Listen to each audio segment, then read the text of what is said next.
आपले चार ज्या विभक्ती आहेत त्यांचे कारक कोणते आणि कसे ओळखायचे आणि उपपदार्थ काय हे आपण पाहिलेलं आहे. आणि बाकीच्या ज्या विभक्ती आपल्या आहेत शिल्लक आहेत त्यामध्ये पंचमी, षष्टी, सप्तमी, संबोधन तर यांचे आपल्याला कारकार्थ पाहायचे आहेत आणि उपपदार्थ पाहायचे आहेत.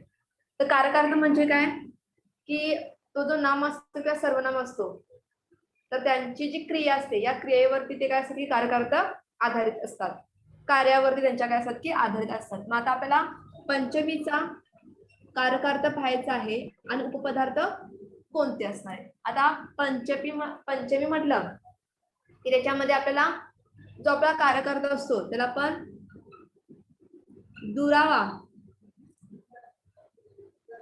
आणि साधन, महत्वाचं म्हणजे साधन येतं पण यामध्ये दुरावा देखील कारकार्थ याच्यामध्ये काय होतो की इन्क्लूड होतो. म्हणजे साधन म्हणजे कोणता करण कारकार्थ आणि दुरावा हा कोणता आहे आपल्याला की अपादान कारकार्थ. आता पंचमीमध्ये एखादं जर सेंटेन्स असेल त्यामध्ये आपल्याला कारकार्थ ओळखायचा आहे किंवा शोधायचा आहे. तर वाक्य असं आहे की साप बिळातून बाहेर गेला. साप बिळातून बाहेर गेला. आपण काय करतो आहोत की जे काही विभक्ती प्रकार आहेत त्यांचे आपण काय करतोय कारकार्थ पाहत आहोत. आता याच्यामध्ये काय करायचं की जी विभक्ती आहे ज्या विभक्तीला प्रत्यय जोडलेला आहे त्याचाच आपल्याला काय करायचं की उपयोग करून घ्यायचा आहे.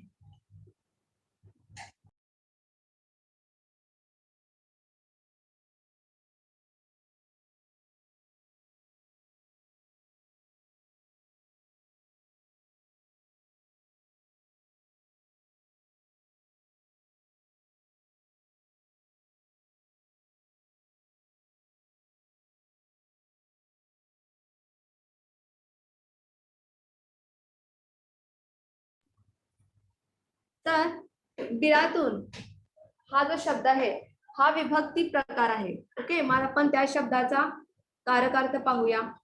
बिळातून हा आपण शब्द घेतला तर हा जो शब्द आहे हा विभक्ती कोणता आहे प्रकार बिळातून म्हटल्यानंतर तर ती कोणती आहे पंचमी विभक्ती आहे. कारण तून म्हणजे काय उन हुन हे प्रत्यय त्या ठिकाणी जोडले गेलेले आहेत. बिळातून हा जो शब्द आहे हा काय तुमचा विभक्ती प्रकार पंचमी झाला. आता त्याचा आपल्याला कारकार्थ पाहायचा आहे. वाक्य काय तुमचं की साप बिळातून बाहेर गेला. मग या ठिकाणी हे जे बीळ आहे या ठिकाणी काय म्हणून आहे साप बिळातून बाहेर गेलेला आहे. तर हे जे बीळ आहे हे काय दर्शवत आपल्याला एक स्थान दर्शवतं. पण त्या स्थानातून साप काय झालेला आहे की निसटून गेलेला आहे, बाहेर तो गेलेला आहे. म्हणजेच तो काय झालेला आहे की त्या बिळातून दूर गेलेला आहे. मग त्या ठिकाणी दुरावा म्हणजेच अपादान हे काय झालं कारकार्थ आपल्याला मिळालं. म्हणून बिळातून हा जो शब्द आहे त्याचा जो विभक्ती प्रकार आहे तो पंचमी आणि जो कारकार्थ आहे तो काय आहे अपादान. कारण कारकार्थ कशावरून ठरतो तर त्यांच्या क्रियेवरून हा कारकार्थ ठरत असतो. दुसरे एक आपण वाक्य घेऊया कोणतं की त्याच्या हातून कार्य झाले. त्याच्या हातून कार्य झाले. कारकार्थ ओळखायला खूपच सोपा आहे. त्याच्या हातून कार्य झाले. आता या ठिकाणी हा जो शब्द आहे हातून त्याला काय जोडलाय की प्रत्यय जोडलेला आहे. त्यामुळे आपण त्याचा विचार करणार आहोत हातून. तर ह्याचा आपल्याला विभक्ती प्रकार पाहायचा आहे. आता तून हा प्रत्यय जोडलाय म्हणजे उन हुन याची प्रचिती होते, प्रत्यय जोडलेला आहे म्हणून तो कोणता विभक्ती प्रकार आहे पंचमी.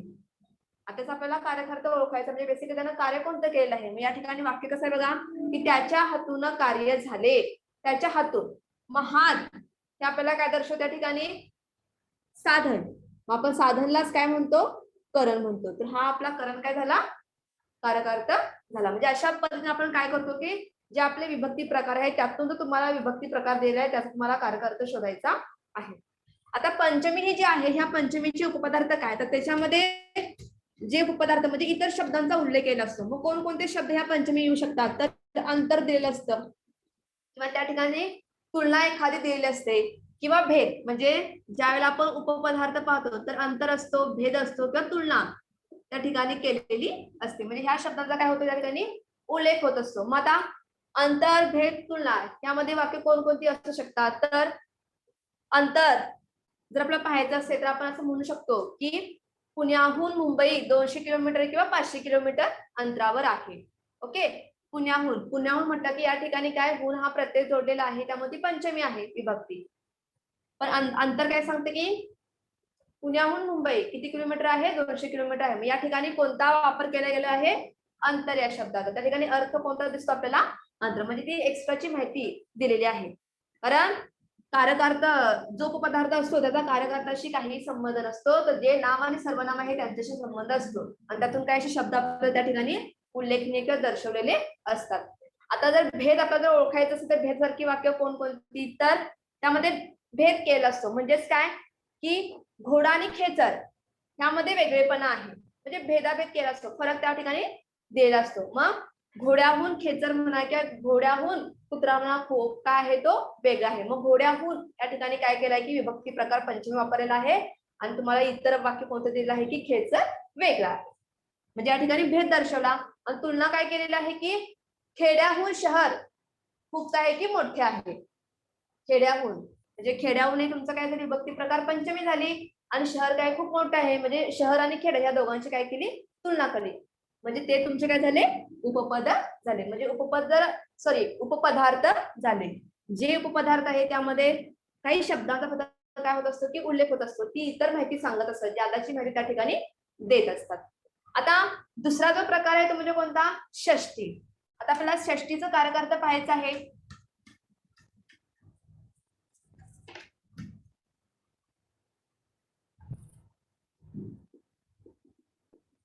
आता ही जी षष्टी आहे विभक्ती ही काय होते? संबंध दर्शवते. फक्त कशामध्ये? जो काही तुमचं नाम असेल किंवा सर्वनाम असेल त्याचा संबंध दर्शवत असते. समजा जर कारकार्थ जर कर्ता, कर्म, करण, अधिकरण ह्या कारकार्थावरून जर ती विभक्ती ठरत असेल तर ती आपण षष्टी म्हणायची असते. पण जर ती त्यांचा जर वापर होत नसेल त्या ठिकाणी कर्ता, कर्म, करण, अधिकरण या कारकार्थाचा उपयोग होत नसेल तर आपण ती काय करायची नाही की षष्टी ठरवायची नाही विभक्ती. कारण काय सांगितलंय, कारकार्थामध्ये एकूण किती आहेत प्रकार? फक्त 6 आहेत. म्हणजे षष्टी आणि संबोधन हे काय नाही त्या ठिकाणी त्यांचा उल्लेख केला नाही किंवा ते कारकार्थामध्ये मोडत नाहीत. ते कशामध्ये येतात? तर उपपदार्थ म्हणून ते ओळखले जातात. दोनच विभक्ती प्रकार आहेत ते उपपदार्थामध्ये ओळखले जातात, जे की षष्टी आणि हे संबोधन आहे. पण तरी देखील जर सपोज प्रश्न जर आला तर आपल्याला त्या ठिकाणी कशा पद्धतीनं कारकार्थ ओळखायचं ते आपण आता पाहूया. फक्त त्या ठिकाणी संबंध दर्शवलेले असतात, जसं की रामूचे लिहून झाले असे एक वाक्य आहे. रामूचे लिहूनच झाले. व या ठिकाणी वाक्य शब्द कोणता आहे? तर रामूचे. आता आपल्याला सांगितलेलं आहे काय की दिलेल्या वाक्यामधलं तो जो शब्द आहे रामूचे यात मला कारकार्थ ओळखायचा आहे. म्हणजे या ठिकाणी काय केलंय, चे हे प्रत्यय जोडलेला आहे म्हणून तो कोणता विभक्ती प्रकार आहे? षष्टी. बरोबर, हा काय आहे? रामूची आपला षष्टी आहे. मग आता षष्टी विचारले म्हटल्यानंतर काय करायचं आपल्याला? फक्त आणि फक्त कारकार्थ ओळखायचा आहे. मग रामू या ठिकाणी काय करतो आहे? कोणतं काम करतोय? तर कर्ता म्हणून करतोय. म्हणून हे काय झालं आपलं कारकार्थ कोणता झाला? कर्ता झाला. असे फक्त वाक्य काही वेळा क्वचितच काय होतात की षष्टीमध्ये विचारले जातात, पण जास्तीत जास्त काय करतात की उपपदार्थावरती प्रश्न ह्या षष्टीवरती अवलंबून असतो. मग जर उपपदार्थ जर याचे पाहायचे असतील तर त्यामध्ये भरपूर शब्दांचा वापर केला आहे.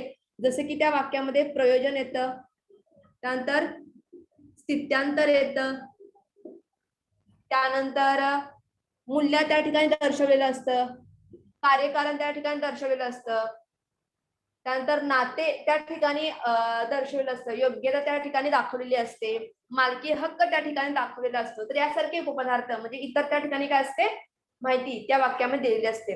मग आता प्रयोजनावरचं वाक्य कसं असेल? प्रयोजन बेसिकली म्हणजे काय? तर त्या ठिकाणी आपण एक नियोजन करतो. प्रयोजन म्हणजे काय? नियोजन केलेलं असतं.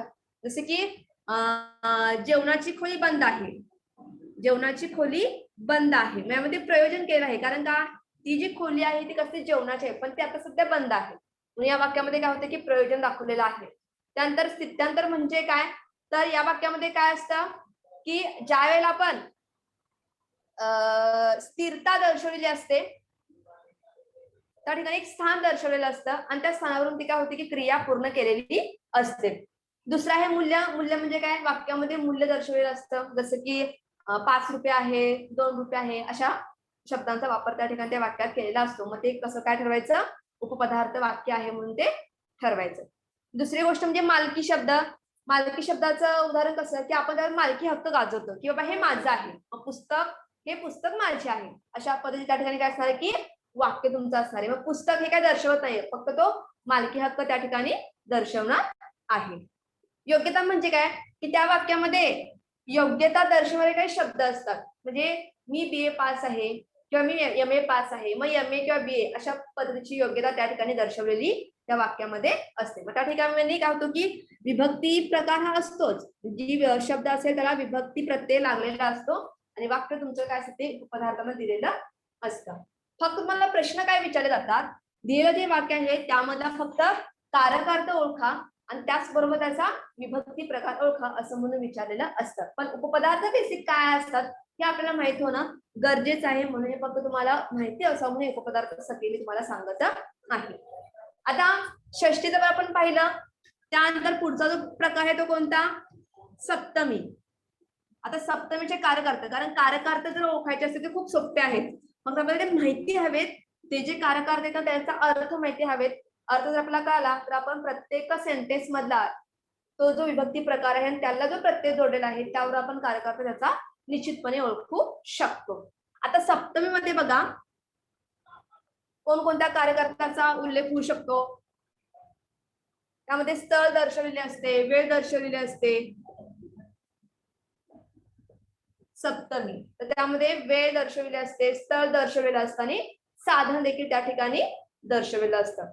मग अशा पद्धतीची वाक्य कोणकोणती बघा की त्याच्यात आपल्याला फक्त कारकार्थ ओळखायचा आहे की माझ्या घरात 7 माणसे आहेत.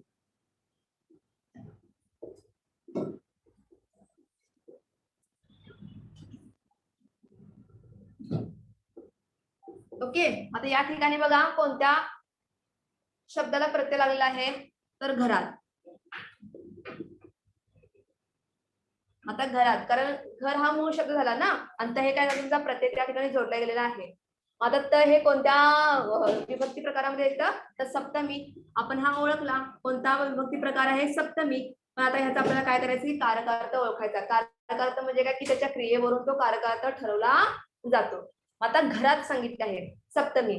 सप्तमीमध्ये फक्त कारकार्थ कोणते असणार आहेत, किंवा एक स्थळ असणार आहे, त्यानंतर वेळ असणार आहे आणि त्या ठिकाणी साधन म्हणजे त्या ठिकाणी करण आपल्याला दर्शवता येणार आहे. मग या ठिकाणी बघा घरात म्हटलं आहे, मग हे काय दर्शवते, तुमचं स्थान दर्शवते ना, स्थळ दर्शवते.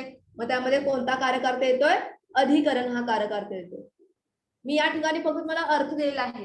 बेसिक त्यांना अधिकरण असं म्हटलं, साधनला करण म्हटलं जातं, हे माहिती असणं खूप गरजेचं आहे. ओके, त्यानंतर दुसरं एखादा आपण सेंटेन्स घेऊया की मी दुपारी जेवतो.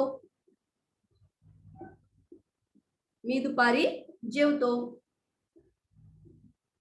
आता या ठिकाणी कोणता शब्द आहे, दुपारी. या ठिकाणी कोणतं हे केलेलं आहे, प्रत्यय जोडलेला आहे, ई प्रत्यय जोडलेला आहे, बरोबर ना. हा जो री आहे तो ई प्रत्यय या ठिकाणी जोडलेला आहे. ई प्रत्यय आहे त्यामुळे आपण तो विभक्ती प्रकार कोणता सांगणार आहोत, सप्तमी. आता दुपारी हा जो काही शब्द आहे हे कोणतं कार्य करतं त्या ठिकाणी, तर दुपारी हा काय करतो की स्थान दर्शवते आहे, म्हणजे वेळच दर्शवते त्या ठिकाणी. या ठिकाणी काय आलं, अधिकरण आलं.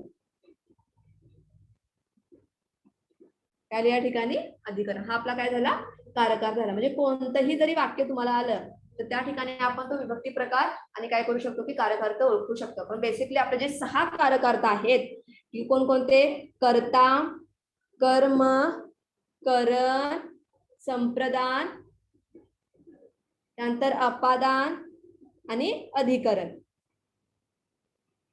हे खूप महत्वाचे आहेत. आणि हे कारक कशावरून ठरतात तर त्या अर्थानुसार ठरतात, कारण वाक्य जे आहे त्या वाक्याचा जो अर्थ आहे त्यावरून ते कारक त्याच्या क्रियेवरून हे ठरत असतात. तर हे जे आपले 6 जे आहेत हे काय आहेत ते आपले कारकार्थ आहेत. ह्यावरून काय होतं की आपण दिलेल्या वाक्यामध्ये विभक्ती प्रकार प्लस त्यांचा कारकार्थ आपण ओळखू शकतो. आता शेवटचा जो प्रकार तो कोणता? संबोधन. आता संबोधन हा जो काही प्रकार आहे विभक्ती प्रकार,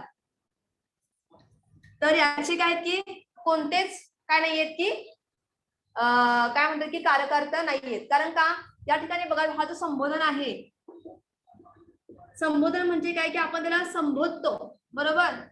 ती व्यक्ती असू दे किंवा कोणी असू दे, आपण त्याला करतो की हाक मारतो. ह्याचं कारकार्थ आपण काय सांगितलं? हाक. म्हणजे आपण त्याला संबोधतो. त्यासाठी असे कोणत्याही प्रकारचे काय नाही कारकार्थ पण नाहीत आणि त्या ठिकाणी उपपदार्थ पण त्या ठिकाणी दिलेले नाहीयेत. मग वाक्य कशी असतात? तर या ठिकाणी बघा अनेक वचनामध्ये फक्त संबोधनचा कोणता प्रत्यय लागतो? नो हा प्रत्यय लागतो. एक वचनामध्ये त्याचा अजिबात नाही, पण अनेक वचनामध्ये कोणता आहे? नो आहे. मग एक वचनामध्ये वाक्य तर असं कसं ना की बाळ इकडे ये. ओके, हे पदार्थ आपलं वाक्य असेल. मग ह्या वाक्यामध्ये कोणता प्रकार असणार आहे? तो बाळ आणि या ठिकाणी स्वल्पविराम दिलेला आहे, म्हणजे बाळ हे संबोधलेलं आहे त्या ठिकाणी, कारण हा त्या ठिकाणी मारलेला आहे म्हणून हा काय झाला तुमचा संबोधन विभक्ती प्रकार झाला. ओके, मग दुसरं समजा आता नो जर असेल तर नो प्रत्यय आपण कसं येते की बाळांनो इकडे या, बाळांनो इकडे या, मुलांनो इकडे या, अशा पद्धतीची तुमची काय असणार की सेंटेन्स असणार आहेत. मग ज्यावेळेला असं वाक्य तुमचं दिलं असेल त्यावेळेला आपण काय करतो की ह्या प्रत्ययावरून नो प्रत्ययावरून आपण काय करू शकतो? संबोधन हा विभक्ती प्रकार आहे हे आपण ओळखू शकतो. म्हणजे ह्या बाळांनो इकडे आहे तुमचा अनेक वचनामधला झाला आणि हा जो दुसरा पहिला जो कोणता आहे तुमचा हा एक वचनामध्ये, कारण या ठिकाणी काय नाहीये प्रत्यय जोडला गेलाय, कारण विभक्ती ही जी आहे ही विभक्तीला प्रत्ययावरून ठरवली जाते. प्रत्ययावरून आपण समजतं की तो कोणत्या विभक्ती प्रकारामधला आहे. तर हे अशा पद्धतीचा हा काय की विभक्ती आहे, त्याच्या आपण प्रत्यय पाहिलं, एक वचनामधलं अनेक वचनामधलं प्लस त्याचे आपण कारकार्थ देखील पाहिलेले आहेत. तुम्हाला विभक्ती प्रकारावरती फक्त चार्ट आहे महत्वाचा, जो मी सुरुवातीला तुम्हाला दिला होता, त्या चार्टवरती भरपूर क्वेश्चन त्या ठिकाणी दिले जातील. मग ते वाक्य स्वरूपामध्ये असेल किंवा शब्द स्वरूपामध्ये असेल किंवा कारकार्थावरून ते विचारले जाते किंवा ते प्रत्ययावरून विचारले जाते. संपूर्ण जो चार्ट आपण जर परफेक्ट केला तर कोणत्याही पद्धतीचा जर प्रश्न आला तर आपण काय करू शकतो की इझिली तो सॉल्व्ह करू शकतो. ओके, तर हे तर आपले विभक्ती हा आपला टॉपिक इथं काय होतो की फिनिश होतो आहे. आणि आपण जो नवीन टॉपिक सुरू करणार आहोत तो म्हणजे कोणता? अलंकार. आता अलंकार जर पाहायला गेलं तर हा जो अलंकार आहे त्याचे भरपूर प्रकार आहेत. अलंकाराचे त्याचे काय की भरपूर प्रकार आहेत, पण सध्या तरी आपल्याला जे मेन प्रकार आहेत ना तेच फक्त पाहायचे आहेत. मग ते कोणते हे पाहूया. बेसिकली पहिल्यांदा अलंकार म्हणजे काय हे आपण समजून घेऊया. अलंकार म्हणजे काय? ते जे तुमचं दिलेलं वाक्य आहे तर त्या वाक्यामध्ये किंवा कोणतीही भाषा असू दे त्या भाषेला काय होतं की असे काही शब्द असतात की त्या शब्दामुळे त्या भाषेला काय होतं किंवा त्या वाक्याला काय होतं की शोभा येते किंवा त्यामध्ये सौंदर्य प्राप्त होतं. ओके, ती काय होते की वाक्य थोडंसं चांगलं आपल्याला काय होतं की दिसतं, समजतं. म्हणजे एखादं वाक्य असू दे किंवा एखादी भाषा असू दे त्या भाषेला सौंदर्य प्राप्त करण्यासाठी किंवा शोभा वाढवण्यासाठी ज्या काही शब्दांचा वापर करावा लागतो किंवा जे शब्द येतात त्यालाच काय म्हटलं जातं? अलंकार असं म्हटलं जातं. मग अलंकार हे मुख्य दोनच आहेत प्रकार त्यांचे, एक म्हणजे शब्दालंकार आणि दुसरा जो प्रकार आहे तो कोणता आहे? अर्थालंकार. हे दोनच महत्वाचे काय आहेत की प्रकार आहेत. आता शब्दालंकार म्हणजे काय आणि अर्थालंकार म्हणजे काय या शब्दावर आपण निश्चितपणे त्यांचं मिनिंग समजून घेऊ शकतो. शब्दालंकार म्हणजे काय तर ह्या अलंकारामध्ये काय होतं की शब्दांचा भरपूर खेळ असतो. शब्दांचा खेळ असतो. आता शब्दांचा खेळ म्हणजे काय तर या ठिकाणी काय होतं की शब्द असेल किंवा त्याचे अक्षर असेल त्याची पुनरावृत्ती होत असते किंवा त्या ठिकाणी काय होतं की शब्द यमक नुसार म्हणजे यमक जे शब्द असतात त्या पद्धतीने त्या ठिकाणी शब्द येऊ शकतात किंवा दुसरी एखादी गोष्टमध्ये त्या ठिकाणी काय असतं की शब्द काय असतो की एकच असतो पण त्याचे दोन अर्थ निघतात. बरोबर, म्हणजे एकच शब्द त्या ठिकाणी असतो पण त्याचे वेगवेगळ्या स्वरूपामध्ये काय निघतात की दोन अर्थ निघतात. मग हे जे काय अर्थ निघणे वेगवेगळे त्यानंतर त्या शब्दामध्ये असणारे काही यमक शब्द असतील, काही शब्द पुन्हा पुन्हा येत असतील किंवा अक्षरे पुन्हा पुन्हा येत असतील, तर त्या सध्या आपण काय म्हणतो की शब्दांचा खेळ म्हणतो. म्हणजे शब्द हे खूप महत्वाचे आहेत. मग असं जे काही काय आहे की वाक्य आहे किंवा जी भाषा आहे किंवा ते जे काही शब्द आहेत की त्यांच्यामुळे काय होतं की त्या शब्दाला काय होते की चमत्कृती प्राप्त होते. शब्दांचा वापर खूप त्या ठिकाणी महत्वाचा असतो. त्याला काय म्हणायचं? शब्दालंकार. आणि अर्थालंकार म्हणजे काय? ते जे वाक्य आहे किंवा ते जे शब्द आहे किंवा ती जी भाषा आहे त्यामुळे काय होतं की अर्थ महत्वाचा ठरतो. अर्थाला काय आहे की महत्व आहे या ठिकाणी. या ठिकाणी काय आहे?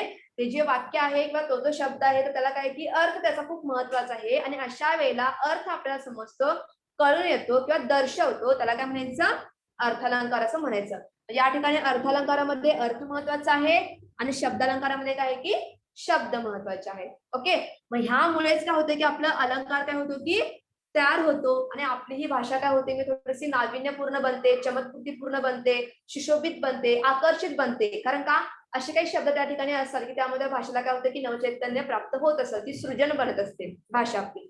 म्हणून याला कोण म्हणतात की अलंकार असं म्हणतात. आणि अलंकार हे महत्वाचे कशामध्ये वापरले जातात? तर हे जे काव्य आहे आपलं किंवा जे पद्य आहे आपलं, ओके, आणि काही वेळा म्हणा गद्य स्वरूपामध्ये. तर जास्तीत जास्त ना अलंकार कुठे वापरले जातात? तर काव्य आणि पद्यामध्ये वापरले जातात. काव्य म्हणजे काय? तुमचं कविता म्हणा, पद्य म्हणजे कविता. तर काव्य करताना किंवा पद्य करताना त्या ठिकाणी काय होतं की हा अलंकाराचा जास्तीत जास्त वापर केला जातो आणि काही स्वरूपामध्ये गद्यामध्ये काय होतं की त्या अलंकाराचा वापर केला जातो. आता शब्दालंकार तर आपल्याला समजले की बाबा अलंकाराचे 2 प्रकार आहेत. ओके, तर कोणता? शब्दालंकार आणि अर्थालंकार. पण आता शब्दालंकारामध्ये 3 प्रकार आहेत आणि अर्थालंकारांचे भरपूर प्रकार आहेत. पण त्यातले आपल्याला फक्त बेसिक काही 7-8 प्रकार फक्त आपल्याला पाहायचे आहेत की जे वारंवार परीक्षेमध्ये विचारले गेले प्रश्न आहे त्याच्यावरती. मग हे जे शब्दालंकार आहेत त्याचे मुख्य 3 प्रकार आहेत. एक म्हणजे अनुप्रास, दुसरा अलंकार आहे यमक आणि तिसरा जो अलंकार आहे तो कोणता? श्लेष अलंकार. प्रश्न तुम्हाला उलटे विचारतात काय? श्लेष अलंकार कोणत्या अलंकाराचा प्रकार आहे असं विचारलं जातं. ओके, किंवा शब्दालंकाराचे किंवा शब्दांचा खेळ कोणत्या अलंकारामध्ये केला जातो? तर शब्दालंकारामध्ये केला जातो. असे शॉर्ट मध्ये मिनिंगफुल सेंटेन्स त्या ठिकाणी विचारलेले असतात, प्रश्न विचारलेले असतात. आता हे 3 प्रकार फक्त आहेत शब्दालंकाराचे आणि अर्थालंकाराचे भरपूर प्रकार आहेत, पण त्यापैकी आपले मोजके आपण घेणार आहोत. तर आता अनुप्रास, यमक आणि श्लेष त्यात आपण अर्थ समजून घ्या. बेसिकली अनुप्रास कशाला म्हणायचं, यमक कशाला म्हणायचं, श्लेष कशाला म्हणायचं. त्यांची उत्पत्ती कुठे होते? काव्य आणि पद्य किंवा कविता करताना जास्तीत जास्त कवी किंवा लेखक त्या ठिकाणी ह्या अलंकारांचा वापर करतो. ती भाषा किंवा ते वाक्य किंवा ती ओळ, ती पंक्ती काय होते की खूप चांगली सौंदर्य प्राप्त होत असून ती आकर्षक बनते आणि मग आपल्याला काय होते की वाचनात थोडीशी काय मिळते?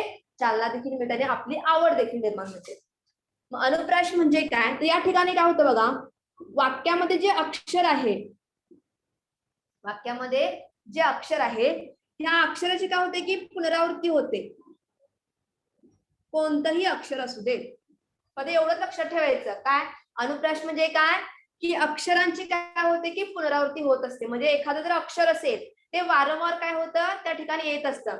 मग तुमचं जर सेंटेन्स स्वरूपात जर ते असेल किंवा एखाद्या काव्यपंक्तीमध्ये जर ती ओळ असेल तर त्या ठिकाणी काय होतं, अक्षर कोणतंही असू देत ते काय होतं की पुन्हा पुन्हा त्या ठिकाणी येत असतं. मग ते कसं येत असतं? तर फॉर एक्झाम्पल बघा, मी काय म्हटलं, हा तुम्ही ऐकलं असेल तुमच्याच रोजच्या ह्याच्यातलं एक डायलॉग होता बघा कोणत्या तरी पिक्चर मध्ये, मला एवढा पिक्चर माहित नाही. आपण असं म्हणतो की सगळेजण म्हणतो आपण काय की चंदूने चाचा चंदू के चाची को चांद के चमचे से चटणी चटाई. ओके, हे फेमस वाक्य आहे. मग आता हे जे चंदू, चाची, चाचा हे जे च या ठिकाणी आलंय ना, हे प्रत्येक जो शब्द समूह आहे त्यामध्ये ह्या च चा काय झालाय की वापर झालेला आहे. म्हणजे ते पुन्हा पुन्हा आलेला आहे. इथं चंदूने चाची को चांद के चमचे से चटणी चटाई, म्हणजे पूर्ण जे सेंटेन्स आहे त्याची सुरुवात काय झाली? एकाच अक्षराने झाली. मग ते कोणतं तुमचं अक्षर आहे? च च च. बरोबर. मग अशी पुनरावृत्ती ज्या वाक्यामध्ये किंवा ज्या काव्यपंक्तीमध्ये होते किंवा ज्या अलंकारामध्ये होते तो कोणता आहे? अनुप्रास शब्दालंकार. समजलं? फक्त अक्षरांची पुनरावृत्ती. दुसरं एखादं पण वाक्य किंवा कोणतं की काकांनी काकीसाठी केक काढला किंवा कापला. काकांनी काकीसाठी केक कापला. आता या ठिकाणी बघा, काकानीला का आहे, काकीसाठी पण का आहे, केक पण क आहे आणि कापला पण का आहे, म्हणजे क क क.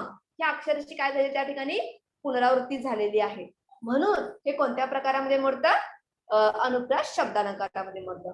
समजलं? अनुप्रास म्हणजे काय? फक्त एवढंच लक्षात ठेवा, अक्षरांची पुनरावृत्ती. मग कोणतंही वाक्य येऊ दे ते पूर्णपणे वाचायचं, त्यामध्ये पाहायचं की अनुप्रास जर आपल्याला प्रश्नामध्ये विचारला असेल ओळखायला, मध्ये दिलेल्या ऑप्शन मध्ये किंवा दिलेल्या वाक्यामध्ये आपण अक्षरांची ओळखणी करायची, अक्षर आपण आयडेंटिफाय करायचं की त्यामध्ये कुठे पुनरावृत्ती झालेली आहे का.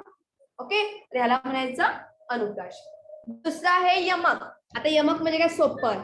यमक म्हणजे काय? या ठिकाणी यमकचा अर्थ काय होतो की राईम्स म्हणतो आपण, बरोबर? इंग्लिशमध्ये राईम्स म्हणतो, त्याला मराठीमध्ये आपण यमक म्हणतो. मग राईम्स कुठं असतं? कवितेमध्ये जास्त असतं, कवितेत. आता राईम्स म्हणजे काय? तर वाक्यामध्ये किंवा काव्य पंक्तीमध्ये काय होतं की शब्द काय होतात की यमक जुळतात, त्यांचं यमक जुळून येतं. शब्दामध्ये काय होतं की यमकपणा जुळून येतो. मग भरपूर अशी काय ती कविता आहेत, त्या कवितांच्या ज्या काही 4 लाईनी असतात किंवा जे कडवं आहे किंवा जे काही स्टांजा आहे त्यामध्ये काय होतं बघा, शेवटचे 2-2 अक्षर काय असतात ते सिमिलॅरिटी त्यामध्ये दाखवते, समानता त्या ठिकाणी दाखवते, म्हणजे यमक. त्याला आपण राईम्स असे म्हणतो. मग फॉर एक्झाम्पल बघा, या ठिकाणी काय असणार आहे की सुसंगती सदा घडो. ओके, सुजन वाक्य कानी पडो. आता हे वाक्य असं दिलंय तुम्हाला, सुसंगती सदा घडो, सुजन वाक्य कानी पडो. आता या ठिकाणी राईम्स कुठे आहे सांगा? यमक जुळणारे शब्द कुठे आहेत? तर शेवटी आहेत, घडो आणि पडो, बरोबर ना? तर शेवटचं अक्षर काय आहे? डो, आणि हे पण शेवटचं अक्षर काय तुमचं? डो आहे. आणि त्या ठिकाणी घडो पडो असे काय आहेत की राईम्स त्या ठिकाणी आलेले आहेत. म्हणून तो कोणता अलंकार असणार त्या वाक्यामधला? यमक अलंकार असणार आहे. म्हणजेच काय, वाक्यामध्ये जर काही सिमिलॅरिटी किंवा समानता शब्द येत असतील किंवा ते अक्षर येत असतील आणि त्यातून काय होत असतं की वाक्याचा काय होत असतो की बोध आपल्याला अर्थपूर्ण होतो, त्याला काय म्हणायचं? यमक अलंकार म्हणायचं. म्हणजे यमक अलंकारामध्ये सिंपल फक्त काय होते की यमक जुळणारे शब्द त्या ठिकाणी येतात, म्हणजे राईम्स करणारे शब्द त्या ठिकाणी येत असतात, त्याला काय म्हणायचं? यमक शब्दालंकार म्हणायचं. म्हणजे यमक जुळणारे शब्द आपण असं म्हणू, या ठिकाणी येतात तेव्हा तो कोणता अलंकार ठरतो? यमक अलंकार. तिसरा जो आहे त्या ठिकाणी श्लेष. आता श्लेष अलंकार म्हणजे काय? तर वाक्यामध्ये काय होतं, शब्द एकच असतो पण त्याचे काय होतात की अर्थ वेगवेगळे निघतात. आपला शब्द एकच आहे पण तो जो काही अर्थ आहे ना तो काय निघतो? वेगळा निघतो. अर्थ काय निघतो? वेगळा निघतो. मग असं जर वाक्यामध्ये कुठं असेल तर तो कोणता अलंकार ठरला? श्लेष अलंकार. म्हणजे जर दिलेल्या वाक्यामध्ये काय होत असेल, एकच शब्दातून जर आपल्याला काय होत असेल की अर्थ वेगवेगळे निघत असतील, दर्शवत असतील, तर तो अलंकार कोणता तुमचा असणार आहे? श्लेष अलंकार असणार आहे. आता उदाहरणार्थ बघा कसं असेल की हा मला बस लागली, असं एक वाक्य आहे, मला बस लागली. आता लागली, बस लागली म्हणजे काय? बस की आपल्याला धक्का लागतो का? बस नाही लागत. ह्याचा अर्थ काय होतो बेसिकली, ह्याला लागली म्हणजे काय की मळमळणे, बरोबर?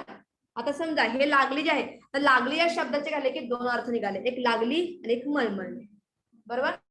म्हणजे आपण त्या ठिकाणी मला बस मळमळते असं पण नाही म्हणू शकतो, पण त्याचा अर्थ म्हणजे काय घेतलाय की मला बस लागली, मला काय झालं की बस लागली. म्हणजे काय होतं की असे काही शब्द असतात की ज्याचा काय होतो की एकच तो शब्द असतो पण त्याचे वेगवेगळ्या स्वरूपामध्ये काय होतं की आपल्याला अर्थ निघत असतात. त्या ठिकाणी आपण मळमळे पण देखील घेऊ शकतो, किंवा एखादा कोण काय म्हणू शकतो की मला बस नाही, म्हणजे कोणतं जात जर असेल त्याला धक्का लागून ती बस लागली असेल, किंवा काही व्यक्तीला काय झालं असतं की ती बसमध्ये बसली आहे तिला काय होते पूर्णपणे मळमळतं. अशी या ठिकाणी काय निघाले? 2 अर्थ निघालेले आहेत. म्हणजे ज्या वाक्यामध्ये किंवा ज्या अलंकारामध्ये काय होतं, शब्द एकच असतो पण त्याचे अर्थ काय निघतात की वेगवेगळे निघतात, तेव्हा तो कोणता अलंकार होत असतो? श्लेष अलंकार होत असतो. यामध्ये आपण अशी भरपूर वाक्य घेऊ शकतो. दुसरे एक मी तुम्हाला वाक्य सांगते, हे झालं सेंटेन्स मध्ये श्लेष अलंकाराचं. आता काव्य पंक्तीमध्ये एखादं वाक्य सांगते काय की श्रीकृष्ण नवरामी नवरी, नवरामी नवरी. तुम्हाला जर पाहायला झालं तर अलंकार विचारले ओळखण्यासाठी, आयडेंटिफाय करण्यासाठी पण जास्तीत जास्त काय असतात की त्या ठिकाणी श्लोक म्हणा, काव्य म्हणा, भारुडे म्हणा, अभंग म्हणा, हेच काय केलं असतं त्या ठिकाणी दिलेलं असतात. म्हणजे काव्य स्वरूपामध्ये सगळं त्या ठिकाणी दिलेलं असतं, खंडकाव्य पण त्या ठिकाणी दिलेलं असतं आणि त्यातून अलंकार तुम्हाला ओळखायला सांगितलेले असतात. कारण का अलंकाराचा जो बेस आहे तो पूर्णपणे त्या काव्य पंक्तीमध्येच दिलेला असतो. या ठिकाणी बघा, श्रीकृष्ण नवरा मी नवरी असं एक वाक्य आहे आणि शिशुपाल हे एकच वाक्य सेंटेन्स आहे. हा, शिशुपाल नवरा मी न डॅश वरी. आता बघा कसं शब्द आपला तो एकच दिसतोय लास्ट बघा, श्रीकृष्ण नवरा मी नवरी, त्यामध्ये शिशुपाल नवरा मी नवरी म्हणजे काय सांगितले, श्रीकृष्ण काय आहे, नवरा आहे कुणाचा, माझा, म्हणजे जे एक्स वाय झेड कोण असेल त्याने मी त्याची काय नवरी आहे असं या ठिकाणी दिलंय. परत दुसरं काय सांगितले की शिशुपाल नवरा मी नवरी, पण मी कोण आहे की शिशुपाल आहे, शिशुपाल कोण आहे मला नवरा आहे पण मी त्याची नवरी नाहीये. म्हणजे या ठिकाणी ही जी आहे नवरी म्हणजे काय सांगते, हा मी नवरी आहे, पण या ठिकाणी याचा अर्थ काय होतोय, न डॅश वरी म्हणजे नाही, मी त्याची नवरी नाही असं या ठिकाणी अर्थ होत आहे. नवरी म्हटलंय की हा एक प्रकार आहे की हा ती नवरी आहे ती वधू आहे, पण या ठिकाणी काय अर्थ सांगतोय, ती नाही नवरी नाही. म्हणजेच काय शब्द एकच आहे पण त्याचे दोन अर्थ काय होतात की निघत असतात. तेव्हाच तो कोणता अलंकार होत असतो, श्लेष अलंकार होत असतो. तर समजलं, हे जे अलंकार आहेत शब्द अलंकाराचे एकूण 3 प्रकार आहेत, सोपे आहेत खूप. अनुप्रास फक्त ओळखायचा, त्या ठिकाणी अक्षरांची पुनरावृत्ती होते. यमक कशावरून ओळखायचा की त्या ठिकाणी त्या वाक्यामध्ये किंवा त्या पंक्तीमध्ये यमक जुळणारे शब्द असतात आणि ते शेवटीच असतात कायम. ओके, तर त्यावरून तो यमक अलंकार ओळखायचा. आणि श्लेष अलंकार म्हणजे काय की त्या ठिकाणी काय होतो की एकच शब्द दिलेला असतो पण त्याचे 2 अर्थ त्या ठिकाणी निघत असतात. मग अशाच पद्धतीने काय असतात त्या ठिकाणी सेंटेन्स दिलेले असतात किंवा त्या ठिकाणी मला काव्यपंक्ती दिलेली असतात. जसं पहिला मी उदाहरण दिलं कोणतं की मला बस लागली, या ठिकाणी लागली म्हणजे ती धक्का देखील लागला असेल किंवा त्या बसमध्ये बसल्यावरती तिला मळमळ देखील असेल, असे या ठिकाणी 2 अर्थ निघालेले आहेत. या ठिकाणी 2 अर्थ निघणे म्हणजे तो श्लेष अलंकार. या ठिकाणी यमक जुळणारे शब्द असतात आणि अनुप्रास मध्ये अक्षरांची पुनरावृत्ती म्हणजे अक्षर काय होत असतं की रिपीट त्या ठिकाणी होत असतं, त्याला काय म्हणायचं, अनुप्रास म्हणायचं. तर अशा पद्धतीचे काय हे शब्दालंकार 3 आहे. दुसरा जो प्रकार आहे तो कोणता, अर्थालंकार. आता अर्थालंकार म्हणजे काय की या ठिकाणी वाक्यामध्ये काय होतं की अर्थाला खूप महत्व आहे, अर्थ खूप काय करतं की महत्वाचं काम या ठिकाणी करत असतं आणि त्या अर्थावरूनच काय होतं की तो अलंकार ठरला जातो. आता हे जे काही अर्थालंकार असतात तुम्हाला जास्त कुठं पाहायला मिळतात, प्रश्न देखील असा पडला होता, जे भावगीत असतात, भावगीत यामध्ये जास्त तुम्हाला अर्थालंकार पाहायला मिळतो. वाक्य देखील प्रश्न असा होता की कोणत्या अशा पद्यामध्ये अर्थालंकार काय होतो की पाहायला मिळतो, तर कोणत्या, भावगीत.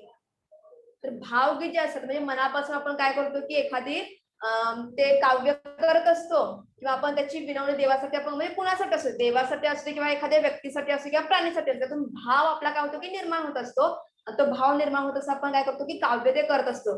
जास्तीत जास्त अर्थालंकार कोणत्या ह्याच्यामध्ये मोडतो, तर भावगीत त्यामध्ये इन्व्हॉल्व्ह होत असतात जास्तीत जास्त. ओके, त्यांचा वापर भावगीतामध्ये अलंकारामध्ये होत असतो. आता ह्याचे प्रकार आहेत ना ते खूप आहेत, पण त्याचे आपल्याला मेन प्रकार पाहायचे आहेत की फक्त आणि फक्त त्याच प्रकारावरती प्रश्न विचारले जातात. आता ह्याचे काय आहेत की अर्थालंकारचे पहिला जो प्रकार आहे कोणता, तो आहे उपमा.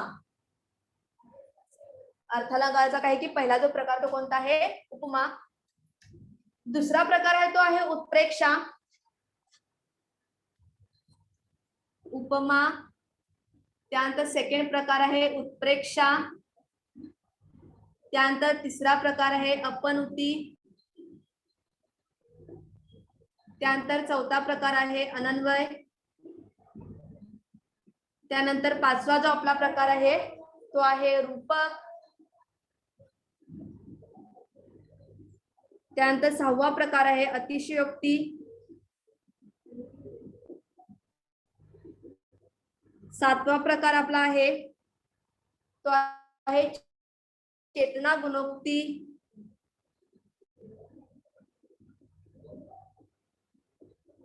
त्या विरोधाभास.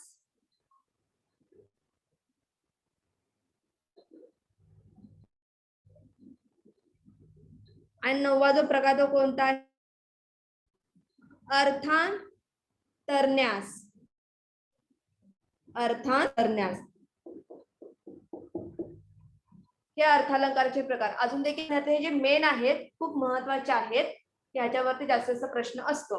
एक म्हणजे उपमा अर्थालंकार, उत्प्रेक्षा, अपनुती, अनन्वय, अतिशयोक्ती, चेतना गुणोक्ती, विरोधाभास आणि अर्थांतरन्यास. तर हे आहेत. आता उपमा म्हणजे काय, उत्प्रेक्षा म्हणजे काय हे आपण आता समजून घेऊ. ही जी उपमा आहे तर या उपमामध्ये काय हो, जास्तीत जास्त सारखेपणा किंवा समानता. उपमा म्हणजे काय की सारखेपणाने या ठिकाणी काय होते की वाक्यामध्ये असतो आणि तो दर्शवण्यासाठी तुलना केलेली. एखादी वस्तू आहे, एक ही वस्तू आहे, दुसरी एक वस्तू आहे, तर ह्या दोघांच्या मध्ये काय काय होतं की सारखेपणा म्हणजे समान दाखवली जाते, पण त्याचबरोबर समानता दाखवत असताना तुलना देखील काय होते केलेली असते. तर त्याला काय म्हणायचं, उपमा अलंकार म्हणायचं. म्हणजेच काय की सारखेपणाने समानता दाखवण्यासाठी त्या वस्तूला किंवा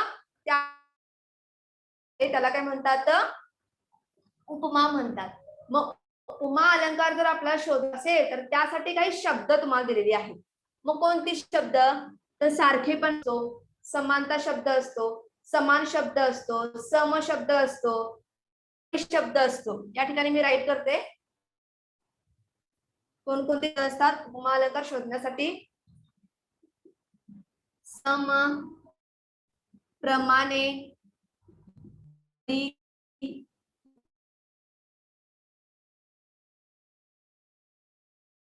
असे शब्द ह्याच्यामध्ये दिलेले असतात. म्हणजे सारखेपणा, सम, समान आणि परिपरिस या शब्दाचा वापर त्या वाक्यामध्ये किंवा त्या काव्यपंक्तीमध्ये केलेला असतो. ठिकाणी दिलेलं असतं. हे कशासाठी, त्यांचा सारखेपणा सिद्ध करण्यासाठी किंवा त्यांची करण्यासाठी. आता ही तुलना करत असताना काय होत आहे, तर ह्यामध्ये उपमान हे खूप महत्वाचे काम करतात. आणि उपमान, आता उपमेय आणि उपमान म्हणजे काय, तर काय की वाक्यामध्ये जो मेन पद आहे, मग तो कर्ता असू देत किंवा ती कोणती वस्तू असते किंवा ती कोणती जात असू देत, तर ज्याची आपल्याला उपमा किंवा ज्याची आपल्याला तुलना करायची आहे त्याला काय म्हणायचं, उपमेय म्हणायचं. ओके, म्हणजे ज्याची तुलना करायची आहे त्याला काय म्हटलं तर उपमेय असं म्हणतात. आणि ज्याची करायची आहे तुलना, ज्याच्याशी आपण तुलना करतो ते कोणतं, उपमान ठरतं. हे काय ते संस्कृत मध्ये शब्द आहेत ते सगळे त्या ठिकाणी वापरलेले आहेत. ओके, म्हणजे उपमा अलंकार आपल्याला ओळखायचा असेल तर जो दिलेला जो शब्द दिलेला जो आहे तर त्यामध्ये काय होतं, सारखेपणा दाखवलेला असतो किंवा त्या ठिकाणी तुलना त्या दोन वस्तूंची काय त्या ठिकाणी केलेली असते. मग हे करण्यासाठी आपल्याला सम, समान, प्रमाणे, परिस ह्या शब्दांचा वापर त्या ठिकाणी केलेला असतो. बरोबर, मग ते करत असताना उपमेय ठरतं. कारण तुम्हाला परीक्षेमध्ये हा देखील प्रश्न विचारला जातो की त्या वाक्यामध्ये उपमेय कोणतं किंवा उपमान कोणतं, किंवा दुसरा अजून एक असा प्रश्न पडतो की वाक्यामध्ये साधर्म्यवाचक शब्द कोणता किंवा समान गुणधर्म कोणता. आता जर उपमेय आणि उपमान जर वाक्यामध्ये शोधायचं असेल तर मी तुम्हाला उदाहरण देते. काय की आंबा साखरेसारखा गोड आहे, हे वाक्य झालं तुमचं. वाक्य कसं आहे, आंबा साखरेसारखा गोड आहे. आता हे आपण उपमामध्ये कळलं कारण या ठिकाणी बघा सारखा हा शब्द आलेला आहे. बरोबर, आणि या ठिकाणी काय आंबा आणि साखर या दोघांची काय केलंय की तुलना केलंय, कम्पेअर केले दोघांना. आंबा कसा आहे, साखरेसारखा आहे.